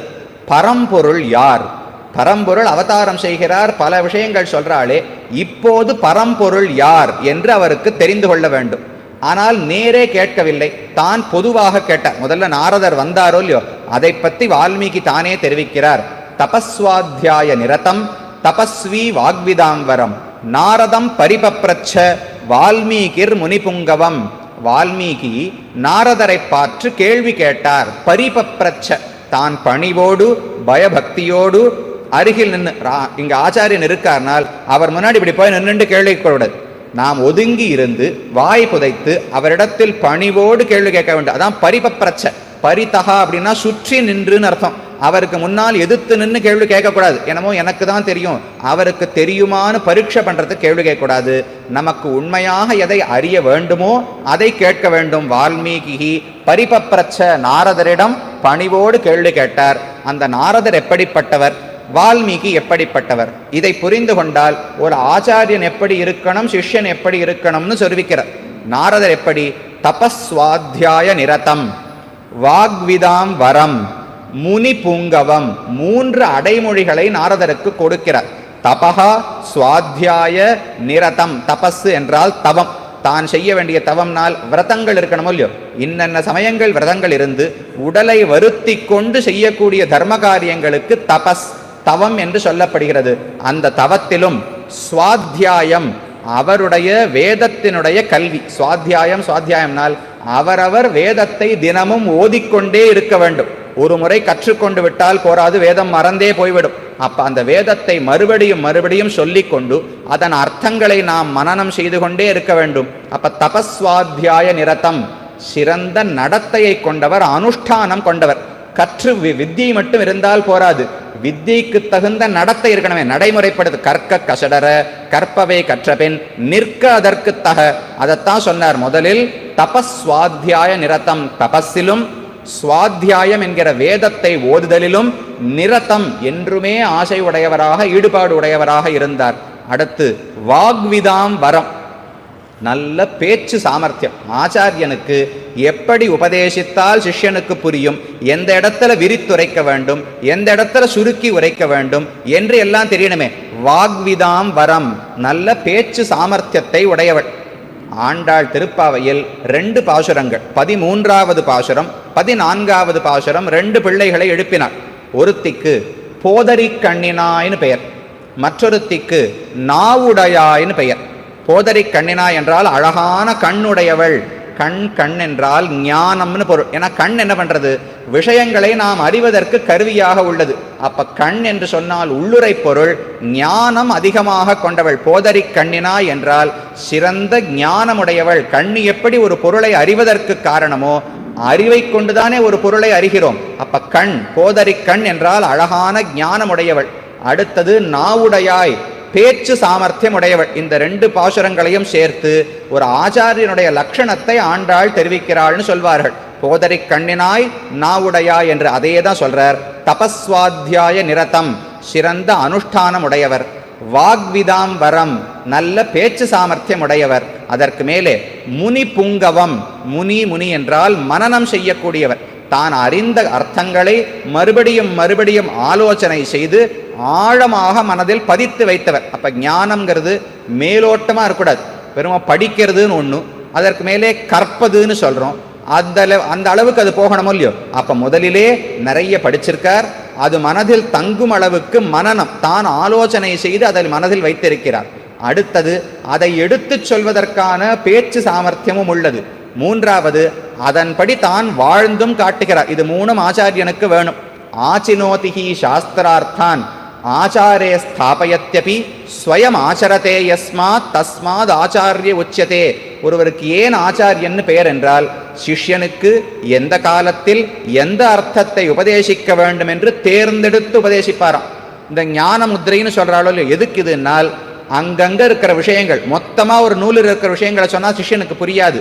அவனுக்கு எந்த விஷயம், ஒரு தாய் பறவை இருக்கு, குட்டி குழந்தை பறவை இருக்குன்னு வச்சுக்கோங்க, அந்த பறவையுடைய வாய்க்கு எந்த ஒரு புழுவோ பூச்சியோ ஏற்றதாக இருக்குமோ தன்னோட வாயால எடுத்தெடுத்து அதோட வாயில வைக்கும். அதே போல ஆச்சாரிய நூல்களில் இருந்து சிறந்த விஷயங்களை எடுத்து அதை சிஷ்யனுக்கு உபதேசிக்கிறார். அப்போ தபஸ்வாத்தியாய நிரதம், நன்க நடத்தை உடையவர். வாக்விதாம்பரம், சிறந்த பேச்சு சாமர்த்தியம் உடையவர். முனி புங்கவம், தான் கற்ற விஷயங்களை ஆழமாக மனதில் பதித்து வைத்தவர். இது 3 இருந்தால்தான் ஆச்சாரியன். தனக்கு ஞானம் இருக்க வேண்டும், சிஷ்யனுக்கு உபதேசிக்க வேண்டும், தான் அதன்படி நடக்க வேண்டும். இது 3 இருக்கணும். அப்ப ஆச்சாரிய லட்சணம் ஆயிற்று. வால்மீகி எப்படிப்பட்டவர் என்றால் தபஸ்வி வால்மீகி, நன்னாக தபஸ் உடையவர்னு சொன்னார். இந்த இடத்துல மறுபடியும் தபஸ்னால் மலைக்கு மேலே நின்று தவம் செய்வது, கடலுக்குள்ளே நின்று தவம் செய்வது, உடலை வருத்தி கொண்டு செய்கிற தபஸ். ஆனால் இந்த இடத்தில் தவம் என்றால் அது பொருள் அல்ல. தப ஆலோசனைன்னு ஒரு அர்த்தம் உண்டு. ஒரே சொல்லுக்கு 2 பொருள். ஒன்று தபஸ் என்றால் உடலை வருத்தி செய்யக்கூடிய செயல், மற்றொரு தவம் என்றால் ஆலோசனை செய்வது, சிந்திப்பது என்று பொருள். இப்ப வால்மீகிக்கு என்ன ஒரே ஒரு தகுதி, சிஷ்யனாவதற்கு தகுதி என்னவென்றால் பரம்பொருள் யார்னு ஒரு சிந்தனை மனசுக்குள்ள வந்துடுத்து. அப்ப ஜிக்ஞாசா, பரம்பொருளை அறிய வேண்டும்ங்கிற ஒரு ஆசை வந்துடுத்தே, அதுதான் சிஷ்யனுக்கு லட்சணம். ஆச்சாரியனுக்கு ஞானம் இருக்கணும், அனுஷ்டானம் இருக்கணும், பேச்சு சாமர்த்தியம் இருக்கணும். சிஷ்யனுக்கு இதெல்லாம் தேவையில்லை. அறிய வேண்டும் என்கிற ஆசை இருக்க வேண்டும். ஆசை வரணும்னால் முதல்ல மனசுல ஒரு சிந்தனை ஓட வேண்டும். யார் பரம்பொருள்னு தெரிந்து கொள்வதற்கு ஒரு முயற்சி இருக்க வேண்டும். அப்ப தபஸ்வாத்தியாய நிரதம், தபஸ்வி வாக்விதாம்பரம், நாரதம் பரிபப்ரச்ச வால்மீகிர் முனிபுங்கவம். நாரதன்னு சொல்லு இருக்கோ இல்லையோ, அந்த சொல்லுக்கே ஆச்சாரியன் என்றுதான் பொருள். நர, நர என்றால் மனிதர்கள்னு பொருள், நரர்கள் என்று சொல்வாளோ இல்லையோ. வானர என்றால் குரங்குகள், நரன் என்றால் மனிதன். நார என்றால் மனிதனோடு தொடர்பு பட்டது என்று பொருள். அது 2. ஒன்று அறிவின்மை, மனிதனோடு எப்பவுமே சேர்ந்திருக்கிறது என்ன? அறிவின்மை, அஜ்ஞானம் உள்ளது. நார த என்றால் தியதி, வெட்டுகிறான்னு அர்த்தம். அப்ப மனிதனோடு சேர்ந்தே இருக்கக்கூடிய அறிவின்மையை வெட்டுகிறார். இதான் நாரதர் என்று சொல்லுவோம். நாரதர்னா கலகப்பிரியர், எல்லாம் இவரை பத்தி அவர்கிட்ட சொல்லுவார், அவரை பத்தி இவர்கிட்ட சொல்லி மூட்டி விடுவார். நல்ல நாரதர் என்றாலே மனிதனோடு தொடர்புடைய அஜ்ஞானம், அறிவின்மை இருக்கே, அதை வெட்டக்கூடியவர்னு அர்த்தம்.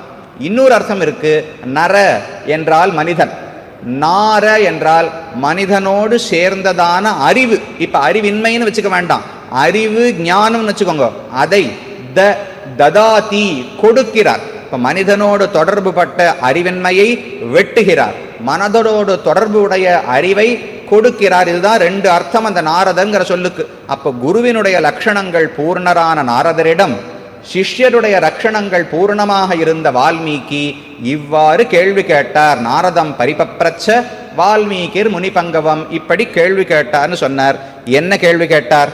கோன்வஸ்மின் சாம்பிரதம் லோகே குணவான் கஷ்ட வீரியவான் தர்மஜ்ஞ கிருதஜ்ஞ சத்யவாக்கியோ திருடவ்ரதः சாரித்ரேண ச கோயுக்தः சர்வபூதேஷு கோஹிதः வித்வான் கः கஸ் சமர்த்தஸ்ச கஷ்சைக பிரியதர்சனः ஆத்மவான் கः ஜிதக்ரோதः த்யுதிமான் கோனசூயகः கஸ்ய பிப்யதி தேவாஸ்ச ஜாதரோஷஸ்ய சம்யுகே. 4 ஸ்லோகங்களாலே எவருக்கு இந்த 16 குணங்களும் நிரம்பி உள்ளனன்னு கேட்கிறார். அவருடைய கேள்வி என்ன? பரம்பொருள் யார் என்று தெரிந்து கொள்ள வேண்டும். அதற்கு அவர் எப்படி கேட்கிறார்? பொதுவாக கேள்வி கேட்கும் பொழுதே கேள்வி பொதுவாக இருக்க வேண்டும், பதில் சிறப்பாக இருக்க வேண்டும். ஒருத்தர் போயிட்டு யாரோ ஒருத்தர் இருக்கார், அவரை பற்றி எனக்கு தெரிஞ்சுக்கணும், இவர் வித்வான் தானே அப்படின்னு கேட்டால் என்ன அர்த்தம்? அவர் வித்வான்னு பதில் வரணும்னு எதிர்பார்த்துன்னு சொல்கிறேன்னு அர்த்தம். எனக்கு யார் வித்வான் தெரிஞ்சுக்கணும்னால் இந்த ஊரில் யார் வித்வான் என்று கேட்டால் உண்மையாக எனக்கு அறிவதற்கு ஆசை உள்ளது, யாராக இருந்தாலும் பரவாயில்லைன்னு அர்த்தம். கேள்வி கேட்கும் பொழுதே இவர் தானே வித்வான் அப்படின்னு கேட்டால் ஆமாம்னு பதில் வரணும்னு தெரியுது. அப்படி கேட்கக்கூடாது. கேள்வி கேட்க வேண்டும் என்றால் பொதுவாக கேள்வி கேட்க வேண்டும். யுதிஷ்டிரன் பீஷ்மாச்சாரியரிடம் நாம சங்கீர்த்தனம் தானே சிறந்தது என்று கேட்கவில்லை. கோதர்ம சர்வதர்மாணாம் பவதः பரமோமதः கிம் ஜபன் முச்சியதே ஜந்துஹு ஜன்ம சம்சார பந்தனாத். உமக்கு தெரிந்த தர்மங்களுக்குள்ளே எது சிறந்த தர்மமோ அதை எனக்கு உபதேசிக்க வேண்டும்னு கேட்டார். அதற்கு அவர் பதில் சொன்னார், ஏஷமே சர்வதர்மாணாம் தர்மோ திகதமோ மதஹ யத் பக்தியா புண்டரீகாட்சம் ஸ்தவைர் அர்ச்சேன் நரசதா. பக்தியோடு தாமரை கண்ணனான பகவானை நாம சங்கீர்த்தனம் செய்து அர்ச்சனை செய்வதுதான் எனக்கு தெரிந்த சிறந்த தர்மம் என்று விசேஷத்தில் பதில் சொன்னார். அர்ஜுனனும் பொதுவாக கேட்டான், எச்ரேயஸ்யான் நிச்சிதம் ப்ரூஹி தன்மே சிஷ்யஸ்தேகம் சாதிமாம் துவாம் பிரபன்னம். எனக்கு எது தர்மம் எது அதர்மம் என்று புரியவில்லை. கௌரவர்களோடு யுத்தம் செய்து கொல்வது தர்மமா இல்லை கொலை செய்வது அதர்மம்னு விலகிவிட வேண்டுமா? என்னுடைய ராஜ்யம் உரிமை உள்ளதுன்னு சண்டை போடணுமா? இல்லை சண்டையிட்டு ஏன் கொல்வானேன், ராஜ்யத்தையே துறந்து நாம் பிச்சை எடுத்து வாழலாம் என்று முடிக்க வேண்டுமா? எப்படி தர்மம் அதர்மம் புரியவில்லை. எனக்கு எது நல்லதோ அதை நீர் உபதேசிக்க வேண்டும். எது ஸ்ரேயா சியாத் நிச்சிதம் ப்ரூஹி தன்மே. எது ஒன்று எனக்கு கண்டிப்பாக நன்மையை கொடுக்குமோ கண்ணா அதை உபதேசிப்பாய்னு கேட்டார். நான் ஓடிடலாமோ இல்லையோ, யுத்தம் பண்ண வேண்டாமோ இல்லையோ அப்படின்னு கேட்கல. நல்லது எதுவோ சொல்லுன்னு சொன்னார். கண்ணன் தனக்கு தெரிஞ்ச எல்லா நல்லதையும் சொல்லிட்டார். கர்மயோகம், ஞான யோகம், பக்தி யோகம், சரணாகதி, அதற்கு மேலே அவதார ரகசியம், புருஷோத்தம வித்யை. நல்லது சொன்னுன்னு சொன்னால் தெரிஞ்ச எல்லா நல்லதையும் சொல்லுவா. இதுதானே அப்படின்னு கேட்டால் உனக்கு என்ன கேட்கணுமோ அந்த பதிலை மட்டும் சொல்லி பெரியவர்கள் அனுப்பிவிடுவார்கள். மனசு பறந்து சிஷ்யனுக்கு இருந்தால்தான் ஆச்சாரியன் உபதேசிப்பதில் பயன் உண்டு. அதை போல்தான் இவர் இப்போது கேட்கிறார், இந்த 16 குணங்களையும் உடையவர் யார்? அப்படின்னா உள்ளுரை பொருள் என்ன? பரமாத்மா யார் என்று தெரிந்து கொள்ள ஆசைப்படுகிறார். கஹானு அஸ்மின் சாம்பிரதம் லோகே குணவான். இப்போது இருக்கும் உலகத்தில் யார் இந்த குணங்களை உடையவர்? முதலில் குணவான். சௌஷீல்யம், சௌஷீல்யம் என்று ஒரு குணம். பெரியவன் சிறியவனோடு வேற்றுமை பார்க்காமல் ஒன்றாக பழகுகிறானோ அதற்கு சௌஷீல்யம்னு பெயர். அந்த சௌஷீல்யம் உடையவர் யார்? குணவான். வீரியவான். யாருக்கு வீரியம் உண்டு? எதிரிகள் எத்தனை பேர் தாக்கினாலும் தான் அசையாமல் நின்று போரிடக்கூடிய சக்தி யாருக்கு உண்டு? வீரியவான். தர்மஜ்ஞா. தர்மத்தை அறிந்தவன் யார்? கிருதஜ்ஞா. செய்நன்றி மாறாமல் கண்டிப்பாக செய்நன்றியோடு இருப்பவன் யார்? சத்யவாக்கியா. உண்மையே பேசுபவன் யார்? திருடவ்ரதா. தான் எடுத்த ஒரு விரதத்திலே திருடமாக நிற்பவன் யார்? சாரித்ரியேணச்ச கோயுக்தா. நல்ல நடத்தை. சாரித்யம், சாரித்யம் என்றால் நல் நடத்தை என்று பொருள். சாரித்ரேணச்ச கோயுக்தா. யாருக்கு நன்னடத்தை உண்டு? சர்வபூதேஷு கோஹிதா. அனைத்து ஜீவராசிகளும் நன்றாக இருக்க வேண்டும் என்று யார் ஆசைப்படுகிறார்கள்? வித்வான் கஹா. எவர் அறிய வேண்டிய அர்த்தங்களை எல்லாம் அறிந்தவர். கஹா சமர்த்தஸ்ச. தான் முடிவெடுத்த காரியத்தை செய்து தலை கட்டக்கூடிய சாமர்த்தியமுடையவர் யார்? சமர்த்தஸ்ச கஷ்சைக பிரியதர்சனஹ. அனைவருக்கும் அவர் பார்க்கும்போது இனிமையாக இருக்கக்கூடியவர் யார்? பிரிய தரிசனஹா, பார்த்தாலே மனசுல ஆனந்தம் வரணும், அப்படி இனிமையாக இருப்பவர் யார்? அதற்கு மேலே ஆத்மவான் கஹா ஜிதக்ரோதகா, யார் மனதை கட்டுப்படுத்தியவர், யார் கோபத்தை வென்றவர், ஜிதக்ரோதகா கோபத்தை வென்றவர் யார்? அதற்கு மேலே தியுதிமான் கோணசூயகா, ஒளி பொருந்தியவர் யார், அசூயை பொறாமையே இல்லாதவர் யார்? கஸ்ய பிப்யதி தேவாஸ்ச ஜாதரோஷஸ்ய சஞ்யுகே, யாருக்கு கோபம் வந்துவிட்டால் தேவர்கள் அனைவரும் நடுங்குவார்களோ அப்பேற்பட்ட பரமாத்மா யார் என்று 16 குணங்கள். ராமாயணமே குணப்பிரதானமான சாஸ்திரம். அனைத்து இடங்களிலும் பகவானுடைய குணங்களை சொல்வதற்கென்றே ஏற்பட்டது. அப்ப ஆரம்ப கேள்வியும் குணங்களை பற்றின கேள்விதான். இந்த 16 குணங்களை உடையவர் யார்? அதுல முக்கியமா 2 பார்க்கணும். ஜிதக்ரோதகான்னு ஒன்று சொல்லியிருக்கார், கஸ்ய பிப்யதி தேவாஸ்ச ஜாதரோஷஸ்ய சஞ்யுகேன்னு ஒன்று சொல்லியிருக்கார்.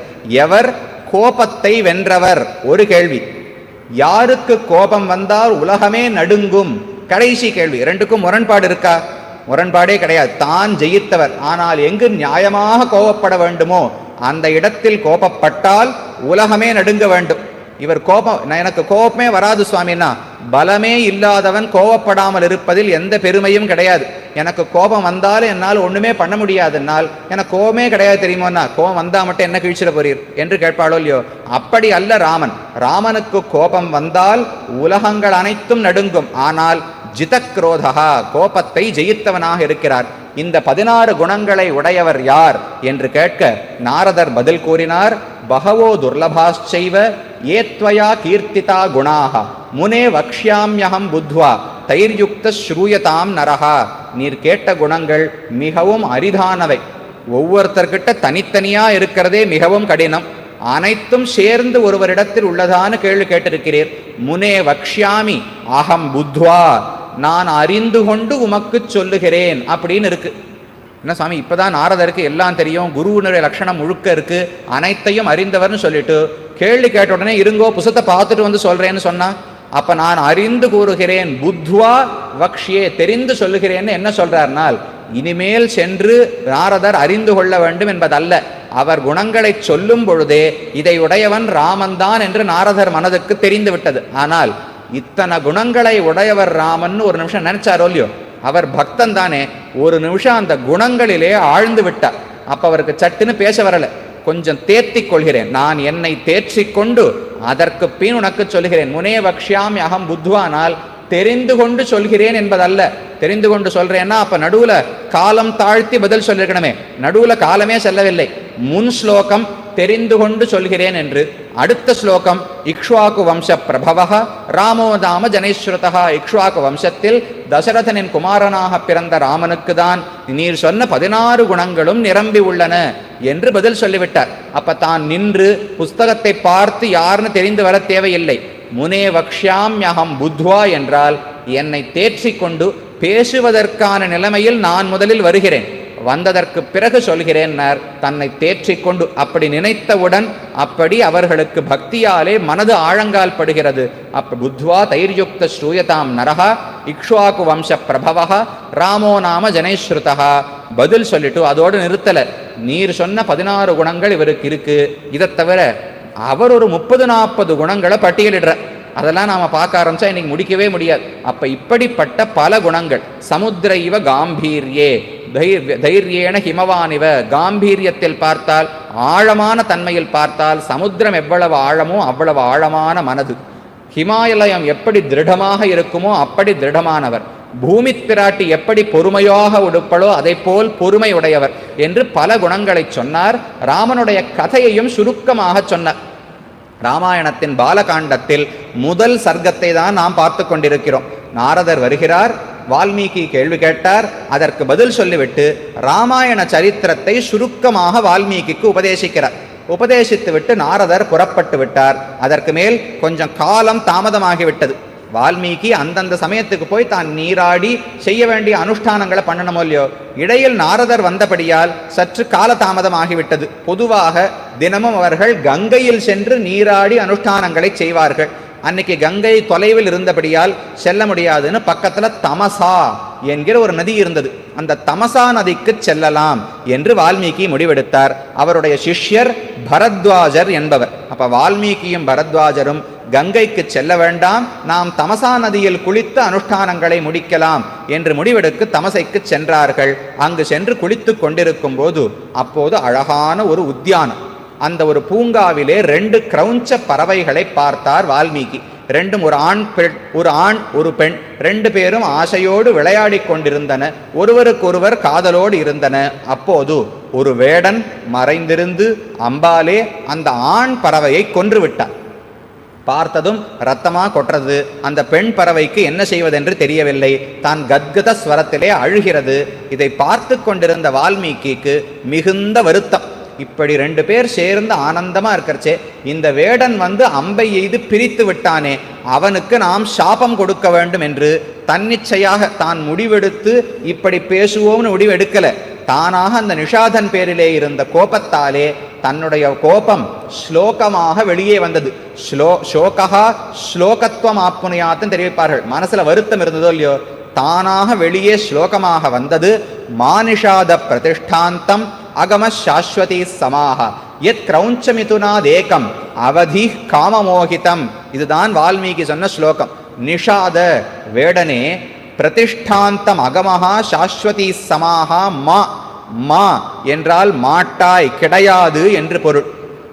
அகமஹா சாஸ்வதி சமாஹா, சாஸ்வதி சமாகான பல வருடங்கள் ஆனாலும், பிரதிஷ்டாந்தம் ஒரு நிலையான நிலைமையை நீ அடையமாட்டாய். பிரதிஷ்டை என்றால் நிலை பெற்று நிற்பது. அது மா, அது உனக்கு கிடையாது. எத்தனை வருடங்கள் ஆனாலும் நீ நிலை பெற்று நிம்மதியாக இருக்க மாட்டாய். எத் கிரௌஞ்ச மிதுனாதேகம் அவதி காமமோகிதம்.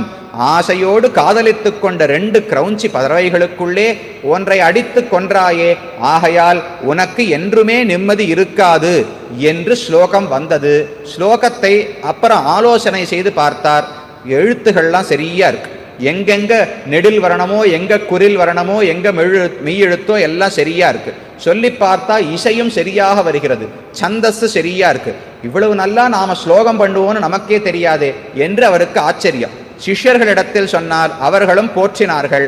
சரி, நமக்கு ஸ்லோகம் பண்ண வருது, நாமும் கவிஞன்தான் என்று ஆனந்தம். ஆனால் பண்ண முதல் ஸ்லோகமே சாபம் கொடுப்பதற்காக செய்துவிட்டார். அதனால் வால்மீகிக்கு வருத்தம். வருத்தத்தோடைய அனுஷ்டானங்களை முடித்தார். அங்கிருந்து மறுபடியும் ஆசிரமத்துக்கு வந்தார். தன் காரியங்களை பார்த்து கொண்டு மனசுல இது சுத்தின்றே இருக்கு. நல்ல ஸ்லோகமா இருக்கு, ஆனா அதை தவறான ஒரு விஷயத்துக்கு பயன்படுத்தி விட்டோமே, சாபம் கொடுத்தோமேன்னு உள்ள இருக்கு. அப்போதுதான் பிரம்மா அவருடைய ஆசிரமத்துக்கு வந்தார். அவரை வந்தவுடன் வரவேற்று அவருக்கு என்னென்ன உபச்சாரங்களோ அனைத்தையும் வால்மீகி செய்தார். செய்தவுடன் பிரம்மாவிடம் தன்னுடைய வருத்தத்தை சொன்னார். இந்த மாதிரி காலை நடந்தது, இப்படி என்னுடைய ஸ்லோகத்திலே ஒரு ஸ்லோகத்தை சொன்னேன், ஆனால் அது சாபத்தை, ஸ்லோகம் நன்னா இருக்கு, ஆனால் சாபம் கொடுக்கும் ஸ்லோகமாக உள்ளதுன்னு சொல்ல, மச்சந்தாதேவ தே பிரம்மன்னு பிரவருத்தேயம் சரஸ்வதி, நான்முக கடவுள் சொன்னார். நீராக சொல்லவில்லை, என்னுடைய அனுகிரகத்தால் தான் சரஸ்வதி தேவி உம்முடைய நாக்கில் அமர்ந்தாள். இந்த வார்த்தையை நீர் சொன்னீரே, நான் தான் மச்சந்தாத், என்னுடைய ஆணையின் பேரில் தான் நீர் சொன்னீர், கவலைப்பட வேண்டாம்னு சொன்னார். ஆனால் சாபமாக உள்ளதே, ஒருவருக்கு தீங்கு இழைக்கக்கூடிய ஸ்லோகமாக உள்ளதே என்றால் அதற்கு பொருளை மாற்றி கூறினார் நான்முக கடவுள். மா நிஷாத பிரதிஷ்டாந்தம் இருக்கு இல்லையோ, மா என்பது வேற சொல், கிடையாதுன்னு அர்த்தம். நிஷாத என்றால் வேடுவனே என்று பொருள். வேடுவனே, எத்தனை வருஷங்களானாலும் உனக்கு ஒரு நிலையான நிம்மதி கிடைக்காதுன்னு சொன்னாரா? பிரம்மா என்ன பண்ணார்? அப்படி வச்சுக்காத, மா நிஷாதன்னு சேர்த்து. மா என்றால் பெரிய பிராட்டியார், நிஷாத என்றால் நிஷத்யதே, பெரிய பிராட்டியார் எங்கு வீற்றிருக்கிறாளோ அப்படிப்பட்ட திருமார்பை உடைய ஸ்ரீனிவாச பெருமாள் ஸ்ரீயப்பதி நாராயணன் என்று பொருள். மா நிஷாத என்றால் வேடுவனே, உனக்கு கிடையாதுன்னு பொருள் வந்துடும். அதுதானே தவறான பொருளா இருந்தது. இப்போது மா நிஷாத, பெரிய பிராட்டியாரை திருமார்பில் கொண்ட நாராயணனே, அகம சாஸ்வதி சமாஹா பிரதிஷ்டாந்தம், பல வருஷங்கள் ஆனாலும் நீ நிலை பெற்று நீடூழி வாழ வேண்டும்னு ஆசீர்வாதமா எடுத்து, அந்த மா கிடையாதுங்கிற ஒரு வார்த்தை தானே தவறா இருந்தது, அதை மாற்றி விட்டார், மானுஷாதன்னு சேர்த்தார். பகவானை பார்த்து நீ நீடூழி வாழ வேண்டும் என்கிற ஸ்லோகமாக ஆனது. கிரௌஞ்சமிதுனாதேகம் அவதீகி, ராமனும் சீத்தையுமாக சேர்ந்திருந்த பொழுது அவர்களை பிரித்தானோ இல்லையா ராவணன், அந்த ராவணனை கொன்றவரான ஸ்ரீனிவாச பெருமாளே நீர் என்றும் நீடூழி வாழ வேண்டும் என்று இந்த ஸ்லோகத்துக்கே நல்ல பொருளை கொடுத்து விட்டார். வால்மீகிக்கு சந்தோஷம். அதற்கு பிறகு பிரம்மா சொன்னார், சத்தியலோகத்தில் பிரம்மாவுடைய லோகத்திலே ராமாயணம் பெருசா உண்டாம். சதகோட்டி ஸ்லோக விஸ்தீர்ணம், 100 கோடி ஸ்லோகங்கள். இது 1.25 லட்சம் ஸ்லோகத்துக்கே மகாபாரதம் பெருசுங்கிறோம். ராமாயணம் சத்தியலோகத்தில் இருப்பது மிக பெரியது. அதனால் அந்த ராமச்சரித்திரத்தை மண்ணுலகத்தாருக்கு எளிமையாக 24,000 ஸ்லோகங்களில் நீர் இயற்ற வேண்டும் என்று அப்போதுதான் பிரம்மா அனுகிரகித்தார். அவருக்கு சிறந்த ஞானத்தை அனுகிரகித்து ஹசிதம் பாஷிதம் செய்வ கதிர்யா யச்ச சேஷ்டிதம் தத்சர்வம் தர்மவீரியேன யதாவத் சம்பிரபஷ்யதி. அவருக்கு வால்மீகிக்கு முன்னமே அறிவு நன்றாக வளர்ந்த அறிவு, ரிஷிதானே, நன்னாக முதிர்ச்சி அடைந்த அறிவு உண்டு. இப்ப பிரம்மா அனுகிரகித்தார். என்ன அனுகிரகம்னால், நீர் இருந்த இடத்திலிருந்து ராமனோ சீதையோ லக்ஷ்மணனோ தசரதனோ ஹனுமானோ இவர்கள் சம்பந்தப்பட்டவர் அனைவரும் சிரித்தாலும் சரி, பேசினாலும் சரி, நடந்தாலும் சரி, வேற என்ன செய்தாலும் சரி, இருந்த இடத்திலிருந்து உம்மால் அதை காண முடியும். ஹசிதம் பாஷிதம் செய்வ கதிர்யா எச்ச சேஷ்டிதம். அவர்கள் ஒரு சிறு அங்க அசைவு செய்தால் கூட உம்முடைய சிறந்த ஞானத்தை நான் உமக்கு அருளுகிறேன். அதால் நீர் இங்கிருந்து கொண்டே பார்க்கலாம், முக்காலத்திலும் பார்க்கலாம். இதெல்லாம் நடக்கும் பொழுது ராமன் ராஜ்யத்தை ஏற்றுக்கொண்டாகிவிட்டது. வனவாசம் முடிந்து மறுபடியும் வந்து பட்டாபிஷேகம் ஆகி அப்போதுதான், அதற்கு பிறகுதான் வால்மீகி இதை இயற்றப் போகிறார். அப்ப ராமாயணத்துல முக்காவாசி கடந்து முடிஞ்சுடுத்து. இன்னும் நடக்க வேண்டியதென்ன? லவகுஷர்கள் பிறந்து அவர்கள் ராமன் முன்னிலையிலே ராமாயணத்தை பாடி சீதை பூமிக்குள்ளே சென்று இதெல்லாம் இன்னும் நடக்க வேண்டும். ராமாயணத்தை இவர் எழுதும்போது வால்மீகி முன்னால் நடந்த கதைகள் அனைத்தையும் பார்த்து எழுதிவிட்டார். பின்னால் என்ன நடக்கப் போகிறதோ அதையும் பார்த்து எழுதிவிட்டார். ராமனுக்கே தெரியாது என்ன நடக்க போறதுன்னு. ஆனால் வால்மீகி அதை தன் திருஷ்டியாலே பார்த்து எழுதி வைத்திருந்தார். அப்படி 24,000 ஸ்லோகங்கள் கொண்ட ராமாயணத்தை நாரதருடைய அனுகிரகத்தாலும் பிரம்மாவினுடைய அனுகிரகத்தாலும் தான் இயற்றினார். நாரதரிடத்திலிருந்து ராமன்தான் பரம்பொருள் என்று தெரிந்து கொண்டார். அடுத்து அவரை பற்றி முழுவதுமாக தெரிந்து கொள்வதற்கு பிரம்மா அனுகிரகித்தார். நீர் இப்படிப்பட்ட நதேவாக் அனுதா காவ்யே காச்சிதத்திர பவிஷ்யதி, நீர் இந்த காவியத்தில் என்ன எழுதினாலும் அது பொய்யாக ஆகவே ஆகாது என்று அவரே ஆசி வழங்கினார் பிரம்மா. யாவத் ஸ்தாஸ்யந்தி கிரயः சரிதஸ்ச மகீதலே தாவத் ராமாயண கதா லோகேச்சு பிரச்சரிஷ்யதி. எவ்வளவு நாட்கள் மலைகளும் கடல்களும் இந்த உலகத்தில் உள்ளனவோ அவ்வளவு நாட்கள் ராமாயணம் நடையாடும். ராமாயணம் எத்தனை நாள் நடையாடுகிறதோ வால்மீகி முனிவரே உம்முடைய பெருமையும் குன்றாமல் உலகத்தில் இருக்கும் என்று ஆசீர்வதித்தார். வந்த பிரம்மாவும் கிளம்பி சென்றார். அதற்கு பிறகு வால்மீகி தான் அமர்ந்து முடிவெடுத்து ராமாயண கதையை எழுதத் தொடங்கினார். எழுதும்போது முதலில் எழுதினதே ராமன் பட்டாபிஷேகம் செய்து கொண்டார், ராமன் ஆண்டு வந்தார், அப்போது இப்படி நடந்ததுன்னு சொன்னார். ஆனால் நாம் பார்க்க வேண்டியது தொடக்கத்திலிருந்துதான் கதையை பார்க்க வேண்டும். இக்ஷ்வாகு வம்சத்திலே தசரதன் என்று ஒரு அரசன் இருந்தான். அஜன் என்று ஒரு அசுரன். இக்ஷ்வாகு வம்சம் என்பது சூரிய குலம்.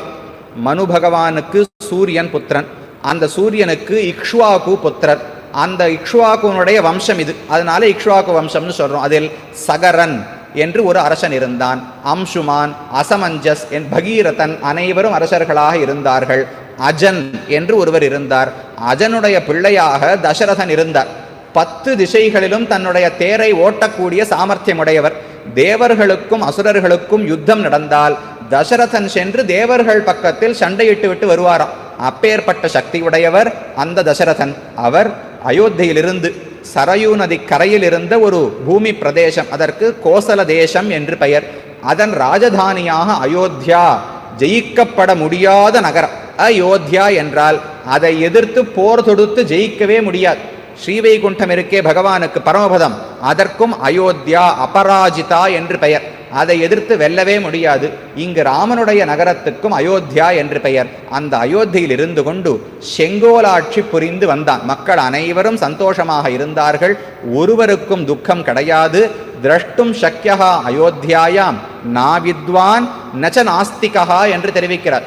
எங்குமே ஒரு இடத்துல ஏழ்மைங்கிறது கிடையாது, திருட்டுங்கிறது கிடையாது, வித்வானாக படித்தவனாக இல்லாமல் ஒன்றும் தெரியாமல் சுத்துகிறார்கள் என்று கிடையாது, நாஸ்திகர்கள் கிடையாது. அப்படி உயர்ந்த பூமியாக வைத்திருந்தார். கம்பர் தெரிவிக்கிறார், கள்வார் இல்லாமையால் பொருள் காவல் இல்லை. திருடுவதற்கு யாரும் இல்லையா? அப்ப பொருளை யாரும் பூட்டியே வைக்க மாட்டாளாம். வீட்டுக்கு பூட்டு போடுற வழக்கமே கிடையாது. திருடன் இருந்தால் தானே பூட்டு போட்டு ரட்சிக்க வேண்டும். கள்வார் இல்லாமை பொருள் காவலும் இல்லை. கொள்வார் இல்லாமை கொடுப்பாரும் இல்லை மாதோ. கொள்வார் யாராவது பிக்ஷை கொடுத்தால் ஏற்றுக்கொள்வதற்கு, தானம் கொடுத்தால் ஏற்றுக்கொள்வதற்கு இருந்தால் தானே ஒருத்தர் தானம் கொடுக்க முடியும். கொள்வதற்கு யாரும் இல்லை, அதனால் கொடுப்பதற்கும் யாரும் இல்லை. கள்வர்கள் யாரும் இல்லை, அதனால் யாரும் காவலுக்கு ஆளிடுவதும் இல்லை. இப்படி அனைத்து சுவிக்ஷங்களோடும் தசரதன் தன்னுடைய ராஜ்யத்தை ஆண்டு வந்தார். அப்போதுதான் தனக்கு புத்திரர்கள் இல்லை, 60,000 ஆண்டுகள் தசரதன் ஆட்சி புரிந்தார். அப்போது தனக்கு இன்னும் புதல்வர்கள் இல்லையே என்று வருத்தம் வர தன்னுடைய வசிஷ்டர் தான் ராஜகுரு, தன்னுடைய இக்ஷ்வாகு வம்சத்துக்கே குருவாக வசிஷ்டர் இருந்தார். அவரை அழைத்து இந்த மாதிரி அஸ்வமேத யாகம் செய்து புத்திரகாமேஷ்டி யாகம் செய்யலாம் என்று தோன்றுகிறது என்று விண்ணப்பிக்க அவர்களும் ஒப்புக்கொண்டார்கள். யாரை கொண்டு அந்த யாகத்தை செய்வது? அவ்வளவு பெரிய யாகம் பண்ணோம்னால் சிறந்த ரிஷி யாராவது தலைமை தாங்கணுமோ இல்லையோ, அதற்கு யாரை தலைமை தாங்க சொல்லலாம் என்றால் அப்போது சுமந்திரன் என்று ஒரு மந்திரி தசரதனுக்கு, அவர்தான் தேரோட்டி, அவர் மந்திரியாகவும் இருந்தார். அந்த சுமந்திரன் ஒரு கதையை தசரதனுக்கு சொல்லுகிறார். என்னோ முன்னால் நடந்த ஒரு கதை, அதை நான் கேள்விப்பட்டிருக்கிறேன், அதை உமக்கு சொல்கிறேன்னு சொல்லி, முன்னாள் கஷ்யபர் என்று ஒரு ரிஷி இருந்தார். அந்த கஷ்யபருக்கு விபாண்டகன் என்று ஒரு பிள்ளை. அந்த விபாண்டகனுக்கு ரிஷ்யஸ்ருங்கர் என்று ஒரு பிள்ளை பிறந்தார். சத்துவகுணம் தலையெடுத்தவர், உலக விஷயங்கள் எதுவுமே தெரியாது, காட்டுக்குள்ளேயே இருந்து தன்னுடைய தந்தைக்கு வேண்டிய உபச்சாரங்களை செய்து கொண்டு தான் வேதத்தை கற்று இருக்க வேண்டிய ஆச்சாரத்தோடு இருந்தார். உலகம் நகரம் எப்படி இருக்கும்னே அவருக்கு தெரியாது. அவர் ரிஷ்யஸ்ருங்கர் என்று இருந்தார். அந்த சமயத்தில் அங்கதேசம் என்று ஒரு தேசம், அந்த அங்கதேசத்து அரசனாக ரோமபாதன் என்று ஒருவர் இருந்தார். அவர் ஏதோ சரியான தர்மத்தின் வழிதான் நடந்து கொண்டிருந்தார். ஏதோ ஒரு தவறை செய்தபடியால் ஊரில் மழை பெய்வது நின்றுவிட்டது. ராஜா ஏதோ தர்ம காரியத்தில் தவறு செய்து விட்டார். அப்ப ஊரில் மழை பெய்வது நின்றுவிட்டது. பல காலமாகியும் என்ன செய்வதென்று தெரியவில்லை. அனைவருமாக கலந்து ஆலோசித்தார்கள். அப்போது இந்த ரிஷ்யஸ்ருங்கர் பெரிய ரிஷி, அவர் நம்முடைய நாட்டுக்கு வந்தால் கண்டிப்பாக மழை பெய்யும், நல்லார் ஒருவர் உளரேல் அவர் பொருட்டு எல்லாருக்கும் பெய்யும் மழைன்னு சொல்றாளே, அதை போல் ரிஷ்யஸ்ருங்கரை இங்கு அழைத்து வந்தால் கண்டிப்பாக மழை பெய்யும்னு மந்திரிகள் சொன்னார்கள். சரி என்று ரோமபாதர் புறப்பட்டு காட்டுக்கு சென்று அந்த ரிஷ்யஸ்ருங்கரை அழைத்து வந்து தன்னுடைய பெண் சாந்தா என்று பெயர், அந்த சாந்தா என்று தன்னுடைய பெண்ணை ரிஷ்யஸ்ருங்கருக்கு திருமணம் செய்து கொடுத்தார். ரிஷ்யஸ்ருங்கரும் அந்த அங்க தேசம், அந்த ரோமபாதருடைய அரண்மனையிலேயே வாழ்ந்து வந்தார். இது ஒரு பக்கம் நடந்துட்டு இருக்கா.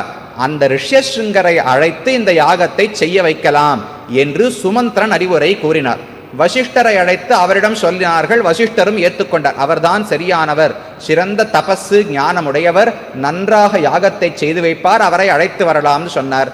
தசரதன் புறப்பட்டு மனைவியர்களை அழைத்து கொண்டு மந்திரிகளை அழைத்து கொண்டு அங்க தேசத்துக்கு சென்றான். ரோமபாதன் இவருக்கு நண்பன் தான். தசரதன் கோசல நாட்டு ராஜா, அவர் ரோமபாதர் அங்க தேசத்து ராஜா. அவருடைய தேசத்துக்கு சென்று சில நாட்கள் அங்கு அவரோடு இருந்து அப்போது பிரார்த்தித்தான் ரிஷ்யஸ்ருங்கரிடத்தில், என்னுடைய ராஜ்யத்துக்கு இந்த மாதிரி பிள்ளைகளை பெறுவதற்காக எனக்கு ஒரு யாகம் செய்து கொடுக்க வேண்டும் என்று. ரிஷ்யஸ்ருங்கரும் ஒப்புக்கொண்டார். அங்க தேசத்து மன்னனான ரோமபாதனும் ஒப்புக்கொண்டார். அங்கிருந்து ரிஷ்யஸ்ருங்கரை அழைத்து கொண்டு அயோத்திக்கு வந்தார்கள். எல்லா ஏற்பாடுகளையும் செய்தார்கள். செய்து யாகத்தை தொடங்கி நன்கு யாகம் பூர்த்தி அடைய போகிறது. எத்தனை தர்ம காரியங்கள், எங்க பார்த்தாலும் அன்னதான சத்திரம், யார் எந்த சமயத்தில் வந்தாலும் எல்லா அரசர்களையும் அழைத்தார்கள். இருக்கக்கூடிய அனைத்து மக்கள், ஊர் மக்களையும் அழைத்தார்கள். எல்லாருக்கும் வஸ்திரதானம், அன்னதானம், கேட்டதையெல்லாம் கொடுத்து கொண்டு நல்ல விமர்சையாக நடந்தது. அது முடியும் தருவாயில் யாகம் என்றால் அதுல ஹவிஸ்ன்னு ஒன்று இருக்குமோ இல்லையோ, ஒரு சோறு ஏதோ ஒன்றை சமைத்து அதைத்தானே தேவதைகளுக்கு நாம் உணவாக கொடுக்க போகிறோம். அந்த ஹவிஸை ஏற்பதற்காக தேவதைகள் எல்லாம் ஒரு இடத்தில் கூடியிருந்தார்கள். இந்திரன், சந்திரன், குபேரன், பிரம்மா எல்லாரும் ஒரு இடத்தில் கூடியிருந்தார்கள். அப்போது அவர்கள் பேசத் தொடங்கினார்கள். நான்முகக் கடவுளான பிரம்மாவும் வந்திருந்தார், மற்ற தேவதைகளும் வந்திருந்தார்கள். அவர்கள் எல்லாம் சேர்ந்து பிரம்மாவிடம் கூறினார்கள், பகவன் துவத் பிரசாதேன ராவணோ நாம ராட்சசா, அவர்தான் வரத்தை கொடுத்தார். ராவணனாலே எங்களுக்கு மிகுந்த துன்பமாக உள்ளது. அவன் சர்வான்னோ பாததே வீர்யாது சாசித்தும் தம் ந சக்னுமஹா, அந்த ராவணன் நீர் கொடுத்த வரங்களின் பலத்தாலே எங்களை மிகவும் துன்புறுத்துகிறார். அவரை கட்டுப்படுத்துவதற்கு எங்களுக்கு முடியவில்லை. சாசனம் என்றால் அவரை நியமிப்பது, கட்டுப்படுத்துவது. சாசித்தும் ந சக்னுமஹா, அவரை கட்டுப்படுத்த எங்களால் முடியவில்லை. துவத் பிரசாதேன வீரியாது, நீர் கொடுத்ததுனால தான் இந்த பிரச்சனை அனைத்தும் தொடங்கியது. அப்ப அவரை எப்படி கொல்வது, அவரை வீழ்த்துவதற்கு ஏதாவது வழி உண்டா என்று தேவர்களெல்லாம் பிரம்மாவிடம் கேட்க, அப்போது பிரம்மா கூறினார், ஆம், வழி உள்ளது. அவன் என்னிடத்தில் வரம் கேட்கும் பொழுது தன்னுடைய கர்வத்தாலே ஒரு சிறு தவறை செய்து விட்டான். ராட்சசர்கள் என்னை கொல்லக்கூடாது, தேவர்கள் என்னை கொல்லக்கூடாது, யக்ஷர்கள் என்னை கொல்லக்கூடாது என்றெல்லாம் கேட்டானே தவிர மனிதர்கள் என்னை கொல்லக்கூடாதுன்னு ராவணன் கேட்கவில்லை. மனிதர்கள் அவ்வளவு அசக்தர்கள், அவர்கள் எப்படி என்னை கொன்று விடுவார்கள்னு கர்வம். மனிதர்களை பற்றி மறந்தே போனான், அவர்களை பற்றி கேட்கவில்லை. அதனால் அவனை வீழ்த்த வேண்டுமென்றால் மனிதர்களுள் ஒருவன்தான் அவனை கொல்ல முடியும் என்று பிரம்மா சொன்னார். சரி, என்ன செய்வது, விஷ்ணுவிடம் பிரார்த்திப்போம் என்று அனைவருமாக சேர்ந்து பகவானிடம் சென்று பிரார்த்தித்தார்கள். ததா தேவைஹி உதீர்ணஸ்ய ராவணஸ்ய வதார்த்திபிஹி அர்த்திதோ மானுஷே லோகே ஜக்ஞே விஷ்ணு சனாதனஹா. ராவணனை கொல்வதற்காக, தங்களை துன்புறுத்திக் கொண்டிருந்த ராவணனை கொல்வதற்காக விஷ்ணுவிடம் சென்று அவர்கள் பிரார்த்தித்தார்கள். நீர்தான் ஒரு குழந்தையாக, மனித குழந்தையாக பிறந்து ராவணனை வீழ்த்த வேண்டும். சரி, எந்த குடும்பத்தில் பிறப்பது? இதே சமயம் இவர்கள் கூடியிருந்ததே தசரதன் செய்கிற புத்திரகாமேஷ்டி யாகத்துக்கு தானே. அப்ப தசரதனும் குழந்தை வேண்டும் என்று ஆசைப்படுகிறான். பகவானும் ஏதோ ஒரு ஜன்மத்தில் சென்று பிறக்க வேண்டும். அதற்காக தானே தசரதனை பகவான் தேர்ந்தெடுத்தார். எந்த பிறவியிலும் அவர் சென்று பிறந்திருக்கலாம், மனிதனாக பிறக்கணுமே தவிர இவரைத்தான் தந்தையாக ஏற்க வேண்டும் என்று அல்ல. ஆனால் வால்மீகி தெரிவிக்கிறார், பிதரம் ரோச்சயாமாச ததா தசரதம் நிருபம். தசரதனை தன்னுடைய தந்தையாராக பகவான் ஆசைப்பட்டு தேர்ந்தெடுத்தார். ருச்சி ருச்சின்னு ஆசையோ இல்லையோ, ரோச்சயாமாச விருப்பப்பட்டு பகவான் தேர்ந்தெடுத்தாரா. ஏன் பகவானுக்கு பிறக்கிறதுக்கு ஒரு விருப்பமா என்றால், வேண்டி தேவர் இறக்க வந்து பிறந்ததும் என்று ஆழ்வாருடைய பாட்டு. தேவர்களெல்லாம் சென்று பிரார்த்தித்தார்கள், பகவான் பிறந்தான்னு சொல்லணுமோ இல்லையோ. அதில் என்ன சொல்றார், வேண்டி பிரார்த்திக்க, தேவர் இறக்க பிரார்த்திக்க. வேண்டினாலும் அதே அர்த்தம்தான், இரத்தல் என்றாலும் அதே அர்த்தம் தான். ரெண்டுத்துக்கும் பிரார்த்தனை தான் அர்த்தம். அப்ப ரெண்டு தடவைக்கு எதுக்கு ஒரு சொல்? தேவர்கள் பிரார்த்திக்க, பிரார்த்திக்க பகவான் அவதரித்தான் அர்த்தம் வருமே. எதற்கு அந்த சொல் வீணானதா? ஏன் அப்படி பிரயோகித்தார் என்றால், அந்த வேண்டி என்பதை தேவர்களோடு சேர்த்து கொள்ளக்கூடாது. தேவர்கள் இறக்க தான் வேண்டி வந்து பிறந்தான், தான் ஆசைப்பட்டு வந்து பிறந்தான். அவருக்கு எனக்கு ஒரு தாய் தந்தையர்கள் வேண்டும்னு ஆசை. பகவான் உலகனைத்தையும் படைக்கிறார், பிரம்மம்தான் படைத்து காத்து அழிக்கிறார்னு பார்த்தோமே. ஆனால் பகவானுக்கு ஒரு ஆசை, எனக்கு ஒரு தந்தையும் தாயும் வேண்டும். தான் தோன்றி தான் தோன்றி என்று எல்லாரும் பகவானை சொல்கிறார்கள். எனக்கும் காட்டுவதற்கு ஒரு தாய் தந்தை வேண்டும் என்று ஆசை. அதனால் தசரதனையே தன்னுடைய தந்தையாக தேர்ந்தெடுத்து, ததா பத்மபலாசாட்சா கிருத்வா ஆத்மானம் சதுர்விதம், தன்னையே நான்காக பிரித்து கொண்டார். பிரித்து கொண்டு ராமன், பரதன், லக்ஷ்மணன், சத்ருக்னன் என்கிற நால்வராக பிறந்தார். பிதரம் ரோச்சயாமாச ததா தசரதம் நிருபம். சரி, பகவானும் முடிவெடுத்து விட்டார், தசரதனுக்கு குழந்தையாக பிறக்க வேண்டும் என்று. இங்கும் புத்திரகாமேஷ்டி யாகம் நடந்து கொண்டிருக்கிறது. சரி என்று அப்போது அந்த அக்னியிலிருந்தே ஒரு புருஷன் தோன்றினார். பிரஜாபதி பிரம்மாவே ஒரு புருஷனை அனுப்பி அவரிடத்தில் ஒரு பாயசத்தை கொடுத்து அனுப்பினார். அந்த ஒரு மூர்த்தி தோன்றி, தசரதா, நீ செய்த யாகத்தாலே தேவதைகளுக்கு சந்தோஷம், இந்த பாயசத்தை அனுப்பி உள்ளார்கள், இதை உன்னுடைய மனைவிமார்களுக்கு பிரித்து கொடு, இதன் மூலம் அவர்கள் கர்ப்பம் தரிப்பார்கள் என்று அவன் சொன்னான். பாயசத்தை கொடுத்தான், சென்று விட்டான். எல்லாருக்கும் சந்தோஷம். யாகத்தை செய்ய வேண்டிய முறைப்படி செய்து முடித்தார்கள். அந்த பாயசத்தை எடுத்துக்கொண்டு நேரே தன்னுடைய அந்தப்புரத்துக்கு தசரதன் சென்றான். சென்றதும் கௌசல்யை, கைகேயி, சுமித்ரை 3 மனைவிமார்களும் இருந்தார்கள். முதலில் அந்த பாயசத்தின் ஒரு பாதி, அந்த பாதியை எடுத்து கௌசல்யின் கையில் கொடுத்து விட்டான். அவள்தான் பட்டத்து ராணி, மூத்த ராணி அவள்தானே. அவளிடத்தில் மொத்த பாயசத்தில் பாதியை எடுத்து அவளுக்கு கொடுத்து விட்டான். அடுத்தது மீதம் பாதி இருந்தது, அந்த பாதியை 2ஆக பிரித்தார். இது ஒரு கால் பகுதி, அது ஒரு கால் பகுதி. ஒரு கால் பகுதியை எடுத்து கைகேயின் இடத்திலே கொடுத்தான் தசரதன். அதற்கு முன்னால் ஒரு கால் பகுதியை சுமித்ரையிடம் கொடுத்தான். முதலில் அரை பகுதியை கௌசல்யிடம் கொடுத்தான். அடுத்து ஒரு கால் பகுதியை சுமித்ரையிடம் கொடுத்தான். மிச்சம் கால் பகுதி இருக்கோ இல்லையோ அதை மறுபடியும் இரண்டாக வெட்டினார். ஒரு அரைக்கால் பகுதி, ஒன்றும் கீழே 8ன்னு சொல்றாளே, அது அரைக்கால் பகுதி, ஒரு அரைக்கால் பகுதியை கைகேயினிடம் கொடுத்தான். கடைசியாக ஒரு அரைக்கால் பகுதி மீதம் இருந்தது. அதை என்ன செய்வதுன்னு யோசித்தார். பிரததௌ பாயசஸ்ய அமிர்தோபமம் பிரததௌச்ச அவசிஷ்டார்த்தம் பாயசஸ்ய அமிர்தோபமம் சிந்தயித்வா சுமித்ராயாக பகவான் மறுபடியும் தசரதன் ஆலோசனை செய்தார். இந்த கடைசி அரைக்கால் பகுதியை யாருக்கு கொடுக்கலாம்னு யோசித்தார். மறுபடியும் புனரேவ சுமித்ராயாக பிரததௌ மகாமதிஹி, சுமித்ரைக்கே மறுபடியும் ஒரு பகுதியை கொடுத்தார். முதலில் அரை பகுதி கௌசல்யைக்கு, அடுத்து கால் பகுதி சுமித்ரைக்கு, அடுத்து அரைக்கால் பகுதி கைகேயிக்கு, கடைசியில் மறுபடியும் ஒரு அரைக்கால் பகுதியை சுமித்ரைக்கு கொடுத்தான். இப்ப 4 பேருக்கும் கொடுத்தாச்சு. கௌசல்யை தான் பெற்றவுடன் முதலில் அதை விழுங்கி விட்டாள். தான் தானே பட்டத்து ராணி, தனக்கு முதலில் பையன் பிறக்க வேண்டும் என்பதற்காக தான் விழுங்கி விட்டாள். அடுத்து சுமித்ரைக்கு கொடுத்தாள். சுமித்ரை விழுங்கவில்லை, கையில் வைத்திருந்தாள். ஒரு கால் பகுதி கிடைச்சதே, கையிலேயே வைத்துக் கொண்டிருந்தாள். அடுத்து கைகேயிக்கு ஒரு அரைக்கால் பகுதி சென்றது. நல்ல வேளை சுமித்ரை இன்னும் சாப்பிடவில்லை. 2வது யுவராஜா நம்ம வயிற்றுல தான் பிறக்கணும். எப்ப கௌசல்யை முதலில் சாப்பிட்டு விட்டாளோ ராஜாவை அவள் தான் பெற்றெடுக்கப் போகிறாள். என் பிள்ளை யுவராஜாவாக இருக்க வேண்டும் என்று கிடைத்தவுடன் அந்த அரைக்கால் பகுதியை விழுங்கி விட்டாள் கைகேயி. அடுத்தது கடைசி அரைக்கால் பகுதி என்ன செய்யலாம்னு தசரதர் பார்த்தார். அதை பற்றி சொல்லுகிறார். பாயசஸ்ய அமிர்தோபமம், அந்த பாயசத்திலேயே முக்கியமான பகுதி இந்த அரைக்கால் பகுதி தாங்கிற. ஏன் முழுக்கவே அமிர்தம் தான், ஆனால் இந்த கடைசி அவசிஷ்டார்த்தம் மிச்சமிருந்த அரைக்கால் பகுதிதான் அமிர்தோபமம். ஏனென்றால் இதனால் தான் சத்ருக்னன் பிறக்கப் போகிறான். ராமன், லக்ஷ்மணன், பரதன், சத்ருகன் 4வரிலே சத்ருக்னனுக்கு தான் உயர்த்தி அதிகம். ஏன்னு பார்ப்போம். முதலில் அரைப்பகுதியை கௌசல்யை சாப்பிட்டால் ராமனை கர்ப்பம் தரித்தாள். அடுத்து சுமித்ரை சாப்பிடவில்லை, வைத்துக் கொண்டிருந்தாள். கைகேயி தான் பெற்றதை உடனே உண்டு விட்டாள், பரதனை கர்ப்பம் தரித்தாள். மறுபடியும் ஒரு அரைக்கால் பகுதி சுமித்ரைக்கு வந்ததா? இப்ப கையில 2 பகுதி இருக்கு, ஒரு கால் ஒரு அரைக்கால், 2ஐயும் ஒரே சமயத்தில் விழுங்கினாள். கௌசல்யை ஒரு மகனை பெற்றெடுப்பாள், அவனுக்கு தொண்டு செய்வதற்கு ஒரு மகன் வேண்டும். கைகேயி ஒரு மகனை பெற்றெடுப்பாள், அவனுக்கு கைங்கரியம் செய்ய ஒரு மகன் வேண்டும். அப்ப 2 அண்ணன்களுக்கும் கைங்கரியம் செய்ய இருவர் வேண்டும் என்று ஆசைப்பட்டு 2ஐயும் ஒரே சமயத்தில் புஜித்தாள். 3வருமாக கர்ப்பம் தரித்தார்கள். 12 மாசங்கள் கழித்து ததச்ச துவாதசே மாசே சைத்ரே நாவமிகே திதௌ கௌசல்யா அஜனயத் ராமம் சர்வலக்ஷண சோபிதம்.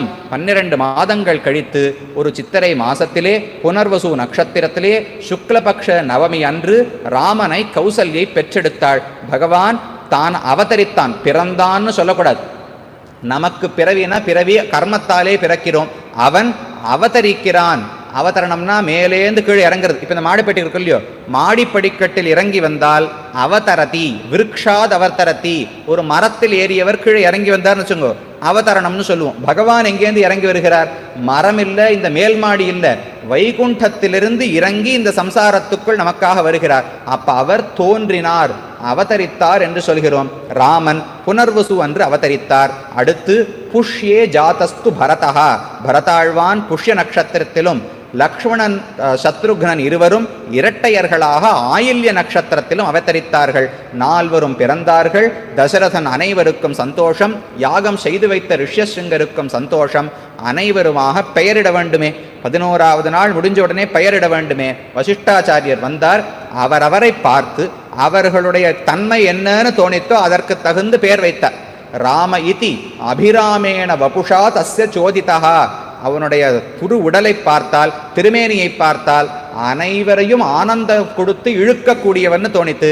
ரமயதி, அனைவருக்கும் ஆனந்தத்தை கொடுப்பான் என்று தோணவே ராமன் என்று பெயரிட்டார். அடுத்து பரதன், ராஜ்ய பரணாத், ராஜ்யத்தை தான் பரித்தானோ தாங்கினானே, அதனாலே பரதன் என்று பெயர்.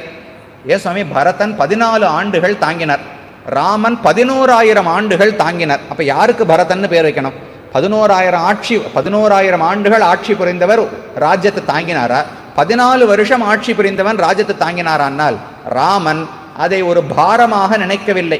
பரதன் 14 ஆண்டுகளாக இருந்தாலும் பெரிய சுமையாக நினைத்தான். தனக்கு தான் தொண்டன், ராமன் ராஜா தான் தொண்டன் என்றால் பரதன் ஏற்பானே தவிர தான் ராஜான்னு சொன்னால் ஏற்க மாட்டான். ஆகையால் பரதன் பாரமாக நினைத்து தாங்கினானோ ராஜ்யத்தை. அப்ப பரத இது ராஜ்யஸ்ய பரணாத். அடுத்து லக்ஷ்மணஹா லக்ஷ்மி சம்பன்னஹா, தொண்டு என்கிற செல்வம் இவனுக்கு உண்டு. ராமனுக்கு எந்த காலத்திலும் தொண்டு செய்வான்னு தெரிஞ்சது. லக்ஷ்மணன் பெயர் வைத்தார். சத்ருக்னன், சத்ருக்களை ஜெயித்தவன். என்ன சண்டை போட்டார்? ராமன் சண்டை போட்டார்னு தெரியும், லக்ஷ்மணன் சண்டை போட்டார்னு தெரியும். பரதன் கூட பெருசா சண்டை போட்டதா தெரியல.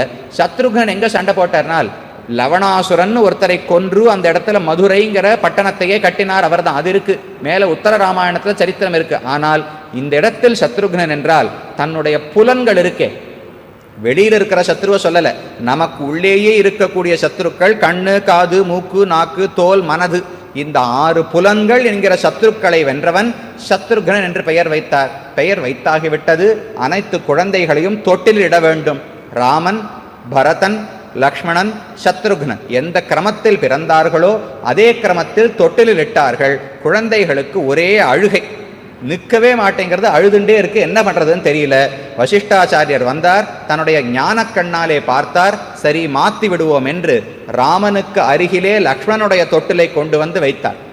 பரதனுக்கு அருகிலே சத்ருக்னனுடைய தொட்டிலை கொண்டு வந்து வைத்தார். முன்னாடி ராமனுக்கு லக்ஷ்மணனுக்கு நடுவுல பரதன், பரதனுக்கு சத்ருக்னனுக்கு நடுவுல லக்ஷ்மணன். இப்படி இருந்ததா அழுகை குழந்தைகளுக்கு.